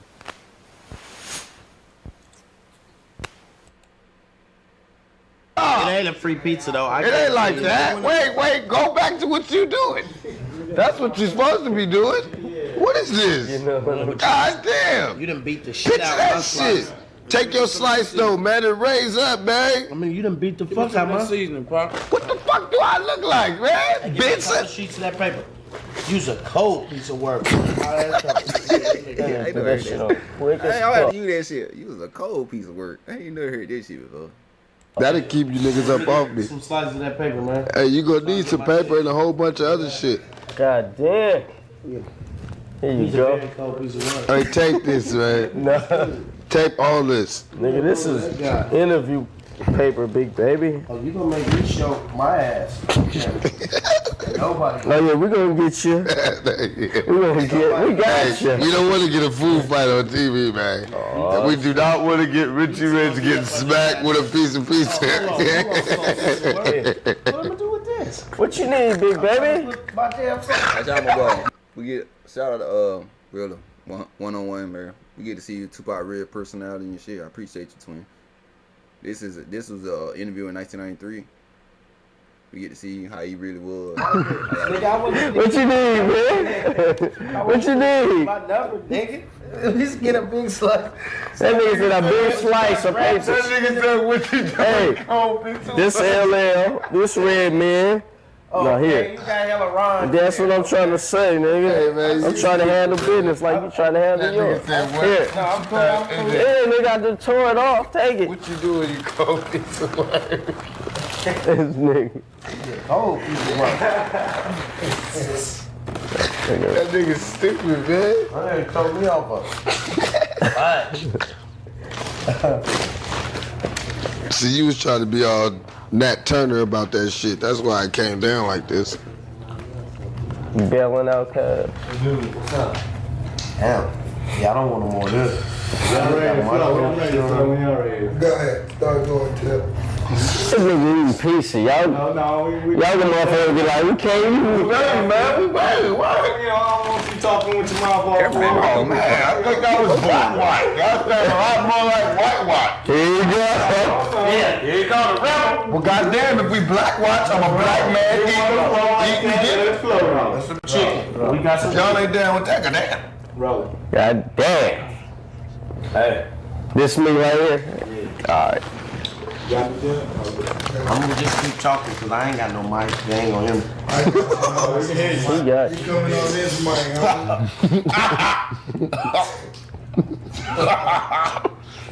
Hey. Ooh, salivating. You salivating. Nigga take Turn up this into shit, something. bro. What is he gonna be now? Nigga like Tupac high as hell. That nigga goofy as motherfucker. That nigga goofy as hell. They told me I could go to my broad house for $12, nigga. Do you know what I did? I damn near told a motherfucker, give me that goddamn phone. What's your name, motherfucker? I'm gonna call your boss and congratulate you. 12, nigga. 12 bucks. It's all Cost me good. more than that to ride with you because I was going to smoke with 23rd. Yeah. What up, y'all? Welcome back to the Underground Mix. We cooling in the house with Richie Rich and Mr. Tupac. Tupacalypse now. With no napkins. No napkins. Not First of napkin, all, no. Tupac, I want to talk about the album strictly for my niggas, NIWGA. And, you know, the word nigga, can you elaborate on that? What does it mean in your words? Well, it ain't my words. It's everybody's words. Since this Black Watch, I don't have to tell all my Black Watch viewers what nigga mean, because y'all know.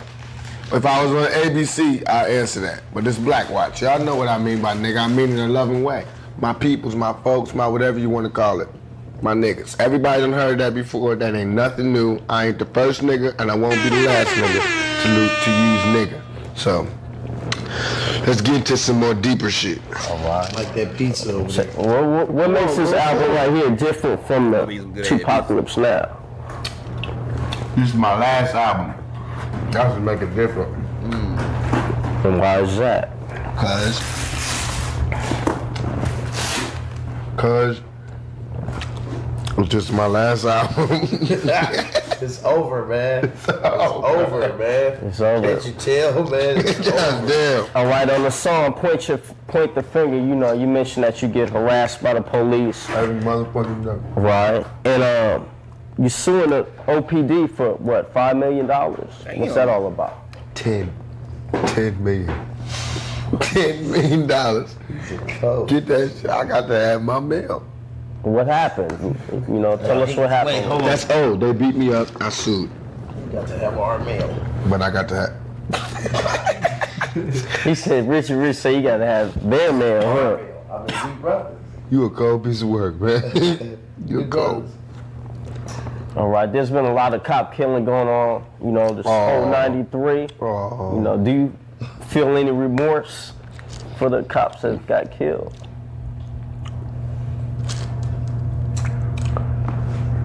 And be real.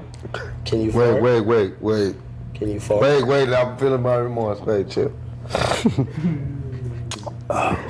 Can you fart? No.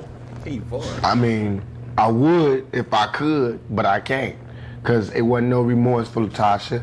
It wasn't no remorse for Yusef Hawkins. And there wasn't no remorse when the motherfuckers kicked my ass. So they can all motherfucking die till they respect me as a motherfucking man and every black man out there. They can all motherfucking die. And that's real. Until they do, more motherfuckers gonna die. As long as they got bullets, it's gonna be some justice around this motherfucker. Believe that. Another one. Give me a hell yeah. What y'all think? What we think? What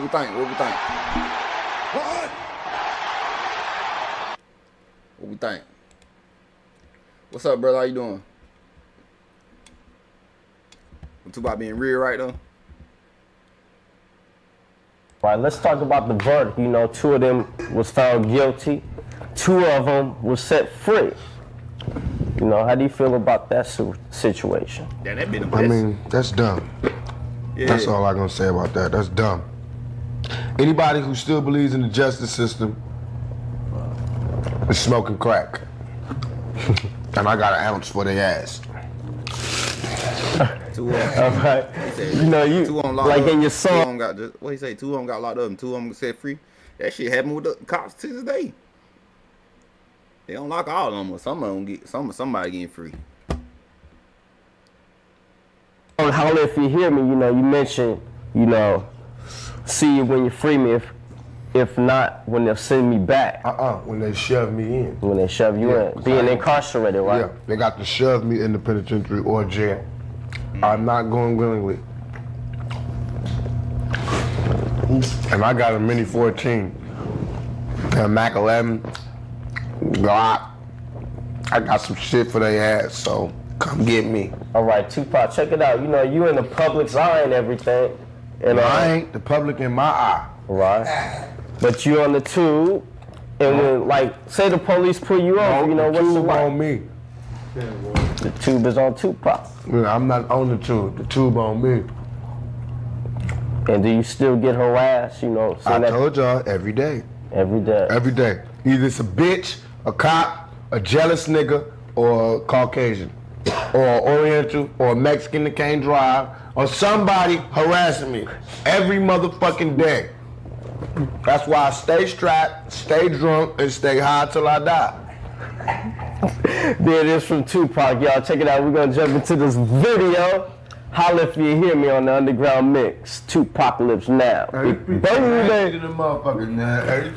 Diamante. Is that cheese or cheese? Diamante is nasty little motherfucker. You should fuck with cheeser. Damn, Tupac. You need to fuck with Domino's or Pizza Hut, cause they fucked off. Oh, here come the man coming down the hall. How wide is the video show? G.O. Yeah, they got that Tasha one. That had to be a setup, bro. At the airport. Then he was suing them for $10 million. Suing the cops for beat him up for $10 million.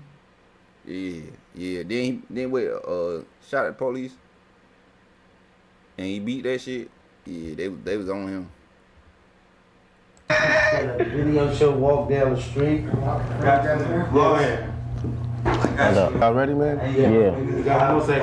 Yeah, cause I'm ready to go smoke some weed. I ain't never been inside. I'm trying, nigga. You know. I'm trying. That shit nasty. You like that shit? Hey, it's flossy in there. I roll. Probably got silky voice and blood. Give us some love, man. What? I'm gonna tell you though, before you start running, if you ask me some fake shit, I'm gonna answer it fake. If you ask me some real shit, I'm gonna answer it real. If you ask me some shit that everybody asks me, I'm gonna answer it like I'm bored. If you ask me some shit that ain't nobody ever asked me, I'm gonna answer it like it's the first time I ever heard it. Hey, excuse me. But you asking me some shit that white folks ask, so I'm gonna answer it just like that. If it's black, white, shit, let's be black about it. Nigga, really dumb. Shit, Putting it on there. Nigga, I meant to tell you.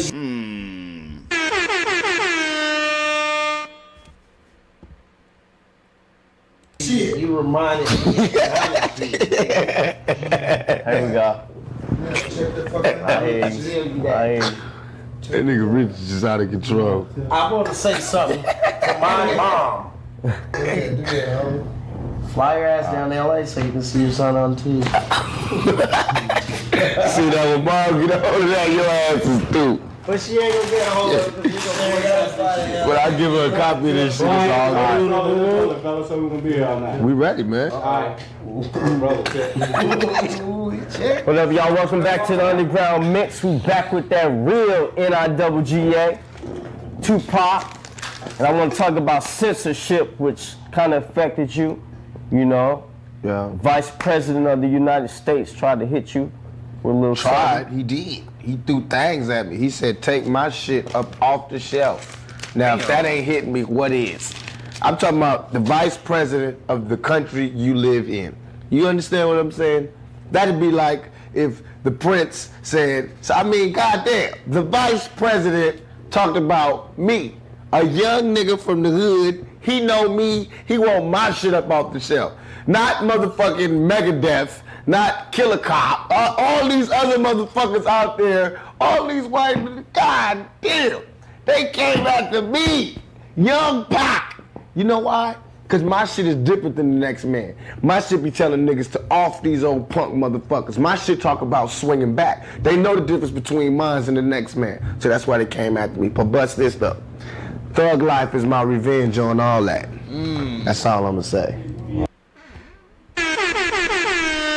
Another one. Give me a hell yeah. Nah, Biggie, you can never Big Ed this damn point. You can never. You got the vice president. God damn, boy, they hated on that motherfucker.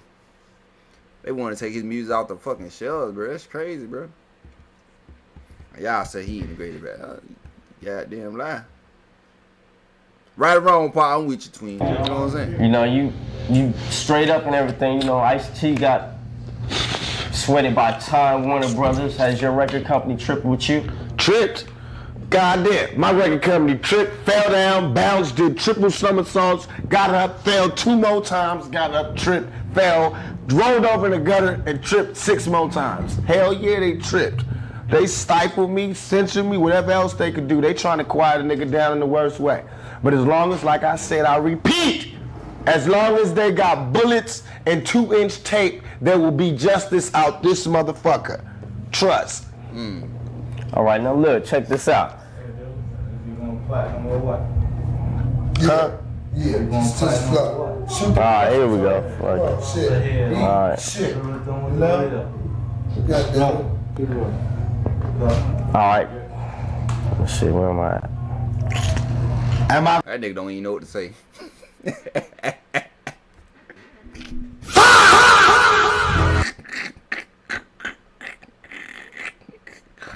That nigga, he like, damn, I don't know what to say, bro. I think Tupac too much for him, goddamn. You don't know what to say to it. Going platinum? Yeah. Hell yeah. As long as I can slang these motherfucking tapes out my car, I'm going platinum, Jack. Believe that like you believe crack sell. My shit sell. Long as crack sell, my shit gon' sell. That's how I'ma put that one. All right. My shit going platinum, goddamn it. Long as pussy sell, my record sells. Got me? Feel me? Check this out, Tupac. The media, you know, sweated you over.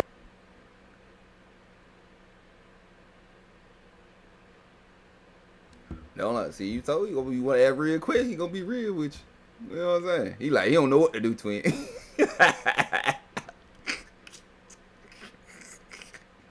He like, I just want to talk about the album, and you going platinum shit. Paul got there, turn up on his ass. All your negative Fuck the media. All right, but you made a bunch of positive records, like Brenda's Got a Baby, and all my shit is positive. All my shit is positive. That's the white man got you thinking my shit is negative and positive. All my shit positive, because it tell niggas to swing back. It tell sisters to swing back, and it tell niggas to swing back. If that ain't positive, crack don't sell. You got me? You feel me? That's positive. White people got you believing just because I'm telling a nigga to stop getting his head kicked in by the police, to take the gun he would use to shoot his brother in a second and kill the motherfucking cop that's killing you, your family, and everybody else on the block. You know what I'm saying? Kill that motherfucker. That is not insane. That is sane and straight like a motherfucker. That's positive, like a motherfucker. Because from where I'm standing, that would save a black family. You know what I'm saying? But from where they standing, that would keep a motherfucker off welfare. And keep another motherfucker shooting at cops, crooked cops that be trying to shoot us down. So fuck them. It's all positive. Everything I do is positive, goddammit, because I'm still breathing. And I ain't on welfare. And I once was. You hear me? Now, since you just straight on the real tip, homie, you got your boy right here, Richie Rick. Now, what y'all collaborating on right now, just to give it on the real, on what y'all doing in 93. Now, when that just on that tip, We faded on that now. I done tried to tell y'all since I got out here, it's all about that thug life. And they think thug life is a rap group. Nuh-uh. No. Thug life is just some old deep shit that you can't sink your feet in. It's Richie Rich. It's my nigga Snoop Dogg. It's my nigga the Governor. It's my nigga Warren G. Everybody's on this motherfucker.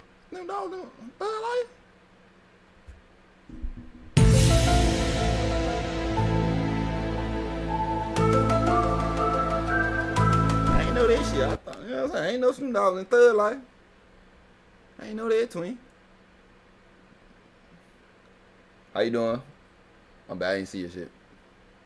On this Thug Life album, we got my nigga Spice One, Psych, Mac 10, Rated R. I got niggas from all over the hood, from all over the rap industry, and they all good. And it's all on this motherfucker because it's all about that thug life. It's all about niggas coming together and making papers of what we can do best. And that's game these motherfuckers. And that's straight check these white motherfuckers and put our motherfucking bid down. We been doing it. We do it every motherfucking day. The game is motherfucking free. But shit, we need to start making some money off of it. All these motherfucking white kids, they want to be G's? Well shit, let me raise you young motherfuckers. Come get a slice of this old shit. You hear me? Take a chunk of the shit and it's all good. All good. Right. And stay loaded. Stay loaded. I stay loaded. Hey, man. Stay loaded, man. Don't get me out here clowning, man. I stay loaded, though. Hey, Jack. What's you twist one of them good ones up? Like Hey, can I get a blunt? Hey, Jack. Look. Can I get a blunt? Hey, Manu, let me get a blunt. Here we go. Alright, we're gonna come at you and we just straight on, so you just come back at us. Yeah. We're gonna spit it at you. We're gonna give you the goddamn questions, because that white 10 combos. Well, give it to me, man. I've been waiting. I ain't running. I ain't scared. 10 combos is a cold piece of work. That Brian Gumble shit. Sad. No, he about to talk about digital. Somebody tell me. Just get on a little digital underground. Digital Underground. What up, y'all? We back in the house with Tupac. Digital Underground, you know what I'm saying? We did a little song, you know what I'm saying? Tupac, you on your second album. Can I get a blunt? Are you slowly leaving Digital Underground? Hell nah. Nigga, if you ain't watched, I'm slowly coming up. I thought you knew. Ask somebody. Ask there. Ask somebody. All my life? Hell yeah. Give me a hell yeah. I'm with you, twin. Hell yeah, twin. Hell yeah. That's how I feel. You know what I'm saying? Hold on, we gonna wind that bet for y'all. You know what I'm saying? Oh, blunt, please. Yeah.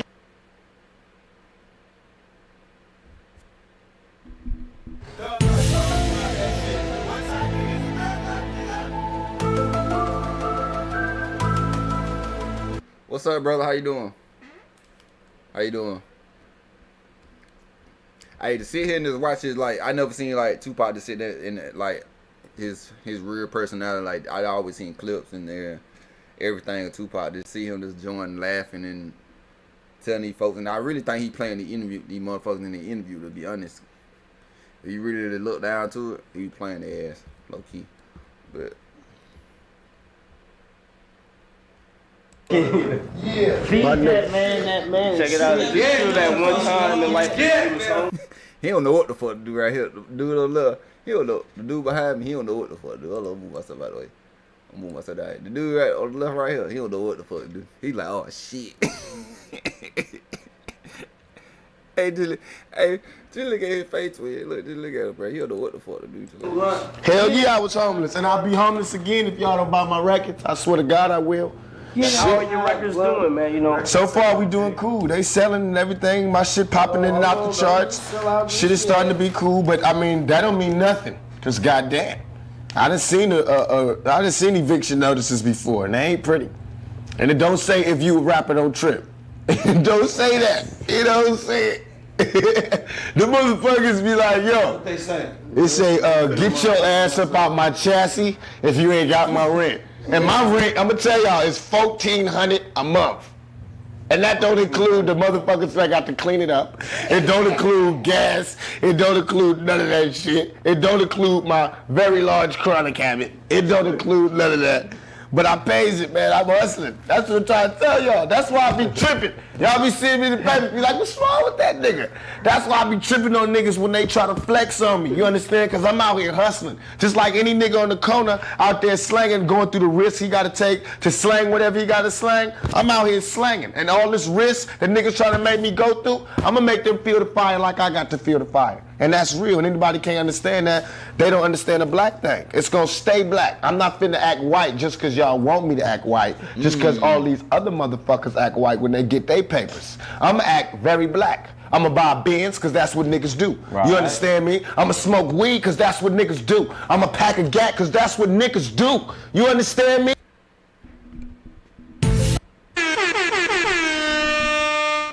Another one. Another one. Give me a hell yeah. God damn. I don't even know what the damn said this damn point, but I appreciate you, twin. Like, that's why I be saying motherfucker. That's why I be telling motherfucker. They be like, Tupac. They be talking about Tupac pretender and shit. He be doing all the pretend be a thug shit, man. I don't know what y'all need to be talking about. That nigga love black. He love being black, bro. You know what I'm saying? I just heard what he said. I'm gonna get drunk, cause that's what niggas do. You understand me? I'm not gonna change just cause motherfuckers got money. God damn, I'm gonna go through my hardships just like the next. There it is from Tupac, y'all, an underground mix. Baby. I'ma just tell y'all don't need to pay. I did my own interview. I wish I'm asking my own questions, man. We're gonna get back to that shit. This shit, yo. Appreciate my boy in the chat, man. Telling me about this interview. I'm probably gonna do a whole interview. I'm gonna just do a whole bunch of Tupac interviews that I never did before. And then we just gonna, you know what I'm saying? Then appreciate him telling me that, bro. I enjoyed this interview to see his real personality, just connect with him on another level, if that made sense to y'all. But we supposed to be back on Keefe D. Hold on. Not this one. Was it this one? We gotta find this shit again. We gotta go back to Keefe D.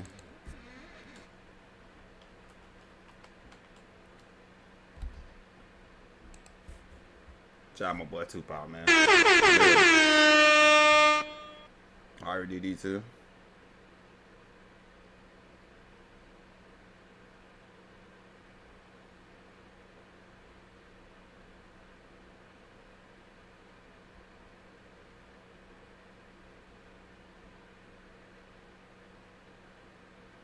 Oh, he said Freeway said how Keefe D can tie Diddy into his Tupac murder case.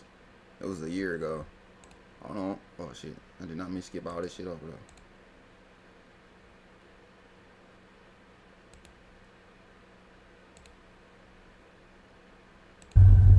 though. Well, Keefe D is currently in prison. Well, currently in jail in Las Vegas. Over the whole Tupac murder case. I thought he had got out.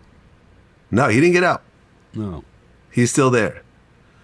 Whack 100 tried to bail him out, but ultimately the bail proceedings fell apart. And actually what's interesting is that Whack came in and did an interview with me, and he announced, I didn't even know he was going to mention this, but out of the blue he goes, yeah, I'm gonna bail out Keefe D, and when he's out, we're gonna work on some content, you know, possibly like a mini series or something like that.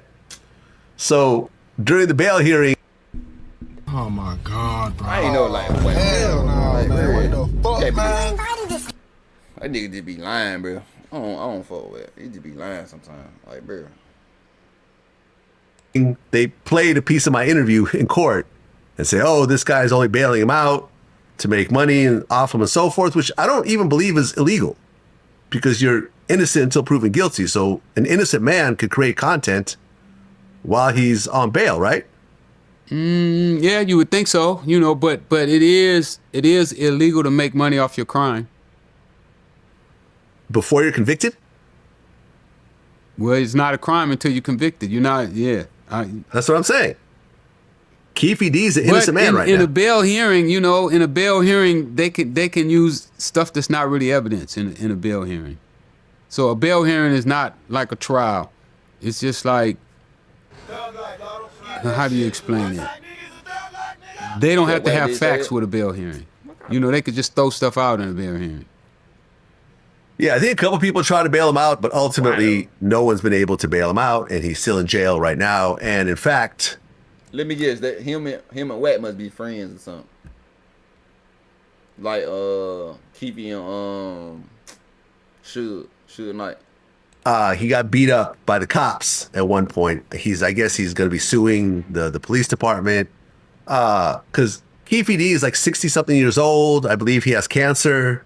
And the story I heard was he had 2 mattresses, in his bunk bed, which is technically illegal, but most people just don't really care. So when the cops went in to search the room, they saw he had 2 mattresses. They wanted to take one of the mattresses.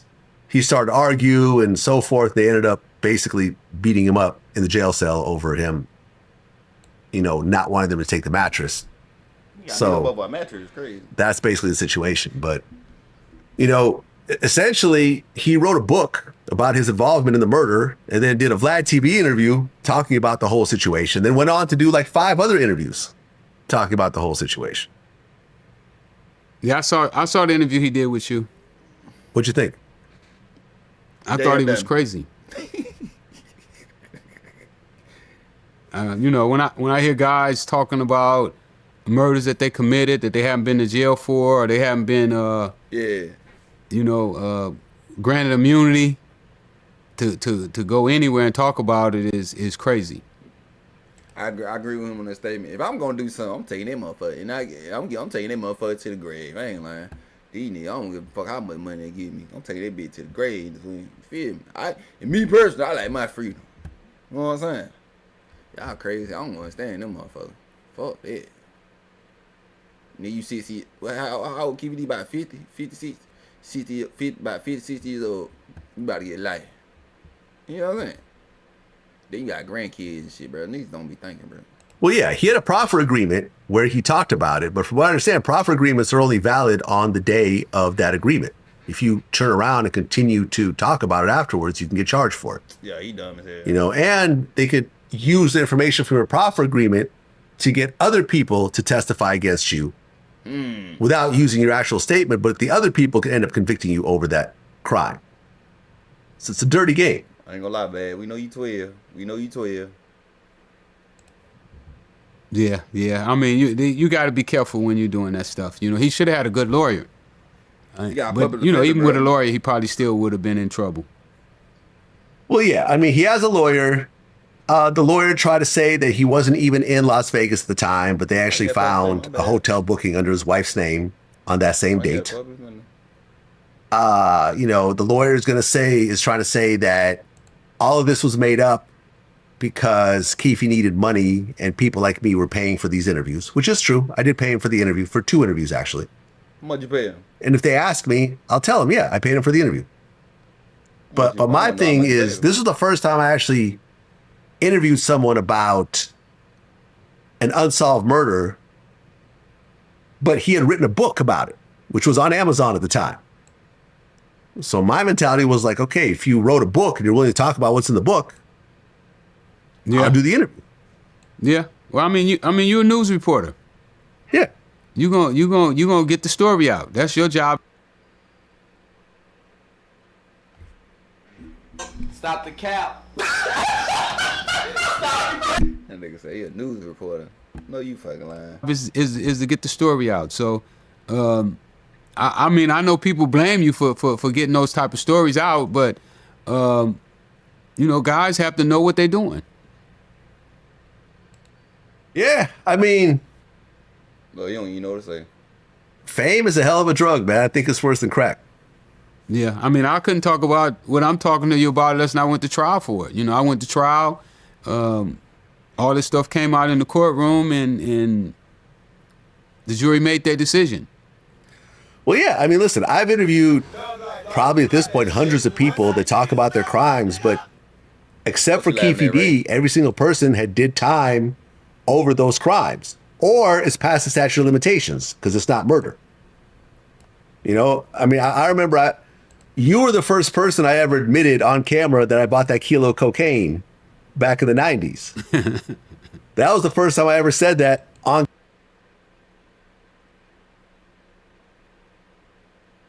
You said what?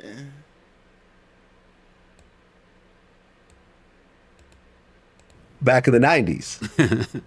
That was the first time I ever said that. Interviewed probably at this point hundreds of people that talk about their crimes, but except for Keefe D, every single person had did time over those crimes, or it's past the statute of limitations because it's not murder. You know, I mean, I remember you were the first person I ever admitted on camera that I bought that kilo of cocaine back in the 90s. That was the first time I ever said that on camera. I've said it a whole bunch of times since then, but my thing is like, this is way past the statute of limitations. Yeah. There's no possible way they could charge me for this kilo. And even if they tried charging me, I'll start back selling cocaine. Unless I went back selling cocaine, exactly. Because here's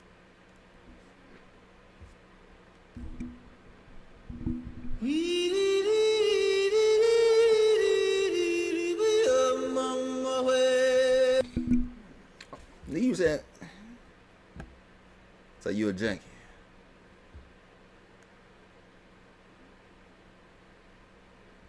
the thing. If they try to charge me, I'll say I made it all up. I needed content, so I made up this whole story. How you gonna say you gonna made it up? Then you say you made it up. Yeah, but then then the jury get to validate that story. Right. It's still gonna be up to the jury to validate it. You know, was it true or was it false? So, it's your faith way Las Vegas PD. Unless he put it on Puffy. I hear he's gonna put it on Puffy. What? Yeah, there we go. You all time. He's gonna put it on Puffy. Well, yeah, it's a weird situation because if he puts it on Puffy, then he's admitting that he did the murder, right? If he says Puffy told me he'll give me $1 million to do this, so I did it, you just admitted to your role in the murder, right? Yeah, but if the government gives him immunity. Well, it's a state case. It's not a Fed case. What the state can give him immunity for the feds. I didn't know you could do that. Yep. I mean, they both prosecutors. All they got to do is cooperate. Yeah, I mean, I just don't see Puffy being tied into this case. Even if he did say that I'll give you $1 million. Because I remember one of the things that Keefe talked about in his book, and we touched on this in the interview, was after the shooting happened, he claims that Puffy called him and said, "Was that us?" Now, to try to prove a phone call from 1996, you'd have to prove that money changed hands, like from 20 years ago. That phone call would be circumstantial evidence. Right. It was just a phone call. Yeah, but it would be evidence that him and Puffy talked. Well, that's true. I mean, that would be circumstantial evidence for a jury to evaluate. You know, why was he calling him after the murder? Right. I mean, when you go into trial, all of that stuff comes up, and all that stuff is being evaluated and analyzed. And, you know, the jury would definitely have to take that phone call in consideration of what that phone call was about. Well, then you got to prove that phone call. What cell phone was this? What phone number was it? Is the number tied to Diddy? Phones records never leave. Once they're there forever. Even from the 90s? I'm sure they still got the record of that phone call. When? I want to know. He got me want to know now. Can you track?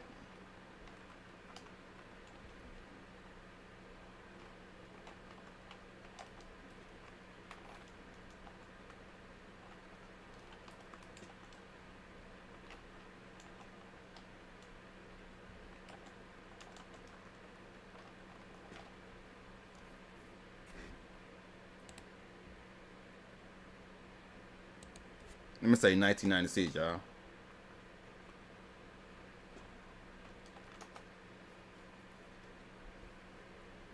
Based on 10 at the cabinet in 2006, it is not possible to. Damn.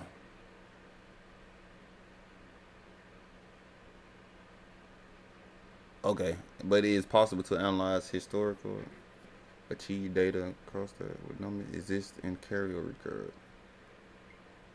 Phones from 1996. Can y'all see this? I don't think y'all. Hold on, I'm gonna make it bigger.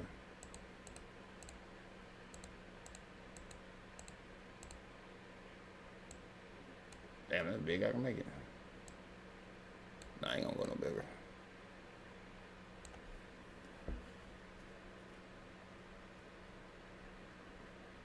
Said mobile phones did not have GPS tracking chips in 1996. The first GPS phones were released in 1999.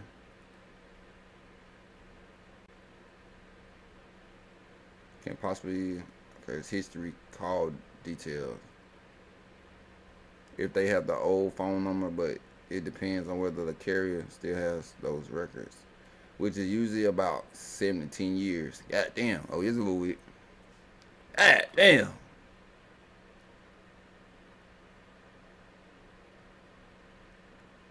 Fuck. Probably gonna get his ass.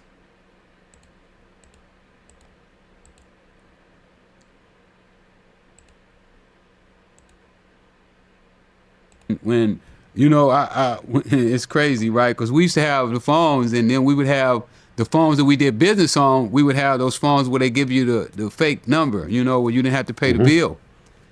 And we didn't think that they could trace those phones, but they came up with all of those numbers to every one of those phone calls, even though those numbers wasn't their numbers that go to that phone. Yeah, I mean, look, you're at such a disadvantage when it comes to law enforcement in general, but the feds in particular. They are going to pull every possible thing. You know, like the Lil Durk case.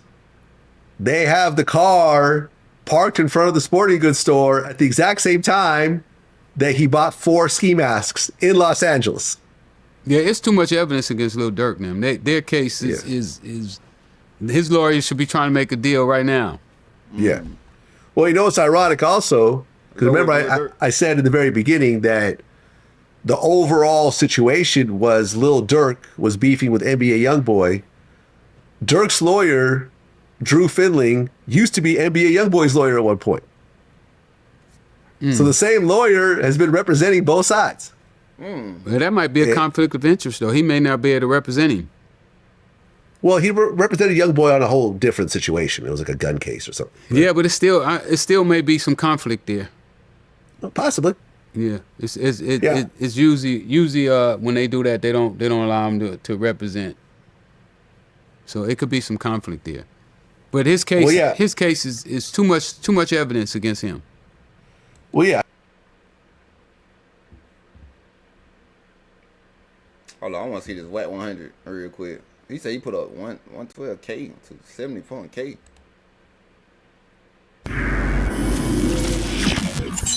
Oh, Keefe D. Well, speaking of life rights, last time you were here, you were talking about posting Keefe D's bail. I posted it. Whatever happened on the bondsman side and the attorney side, I don't know.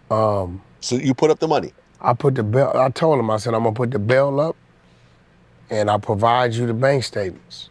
Okay, how much you put up? 112,000, I think was what it took. And I had to put up the property.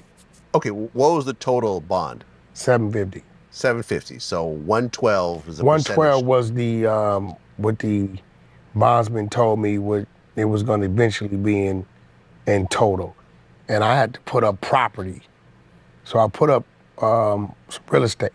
Okay, which means that if he comes out and he disappears, you lose everything. Or I would have to cover. What do you mean? I would have to cover. I would have to cover the full bond, or yeah, that's what I'm saying. Yeah, you'd have to come up with the whole amount, or they would take your property. Yeah, but one of my stipulations was ankle monitor, house arrest, all that. Right. Damn. Right? As you should. You know what I mean? But it was something going on in there because they kept asking me for things that I wasn't willing to give up. I'm like, certain things. It's not that serious to me. I'm gonna give you what I'm gonna give you. If you can work with that, you working with that, right? If you can't, then cool, it's no big deal. Last I heard, it was like a ball player or something attempting to do it. I don't know. I don't. Wait. I'm confused. You put up the money, but now someone else is trying to put up the money? Yeah, because my bond got revoked. Oh, so they denied your bond? They denied it. Was it over the Vlad TV interview? I'm trying to remember. They did mention Yeah, I remember it was brought up during the hearing. They brought it up during the thing, right? Right, and just to be clear for people who don't understand what we're saying, you mentioned in our interview that after you bail him out, you're looking to potentially create some content with him and so forth, which is totally legal. And I was trying to get to his nephew, Orlando. Yeah, Orlando, which that's his sister's. That's his sister's son. Yeah. And a lot of things I learned that he has like 3 or 4 kids. I didn't know these things. So when you're dealing with Orlando has 3 or 4 kids. Yeah. Oh, okay. So when you're dealing with these things and like rights, you got the mother involved, and then you got the children involved. Or I don't know these people. You know what I mean? That's his family. Yeah, it can get messy. Yeah, but ultimately, they denied it, and then after me, a ball player, I forget the guy's name.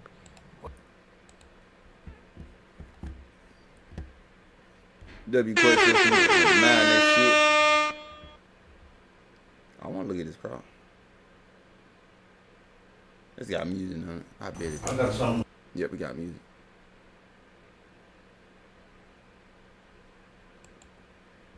Boy, look mean and ugly like a motherfucker.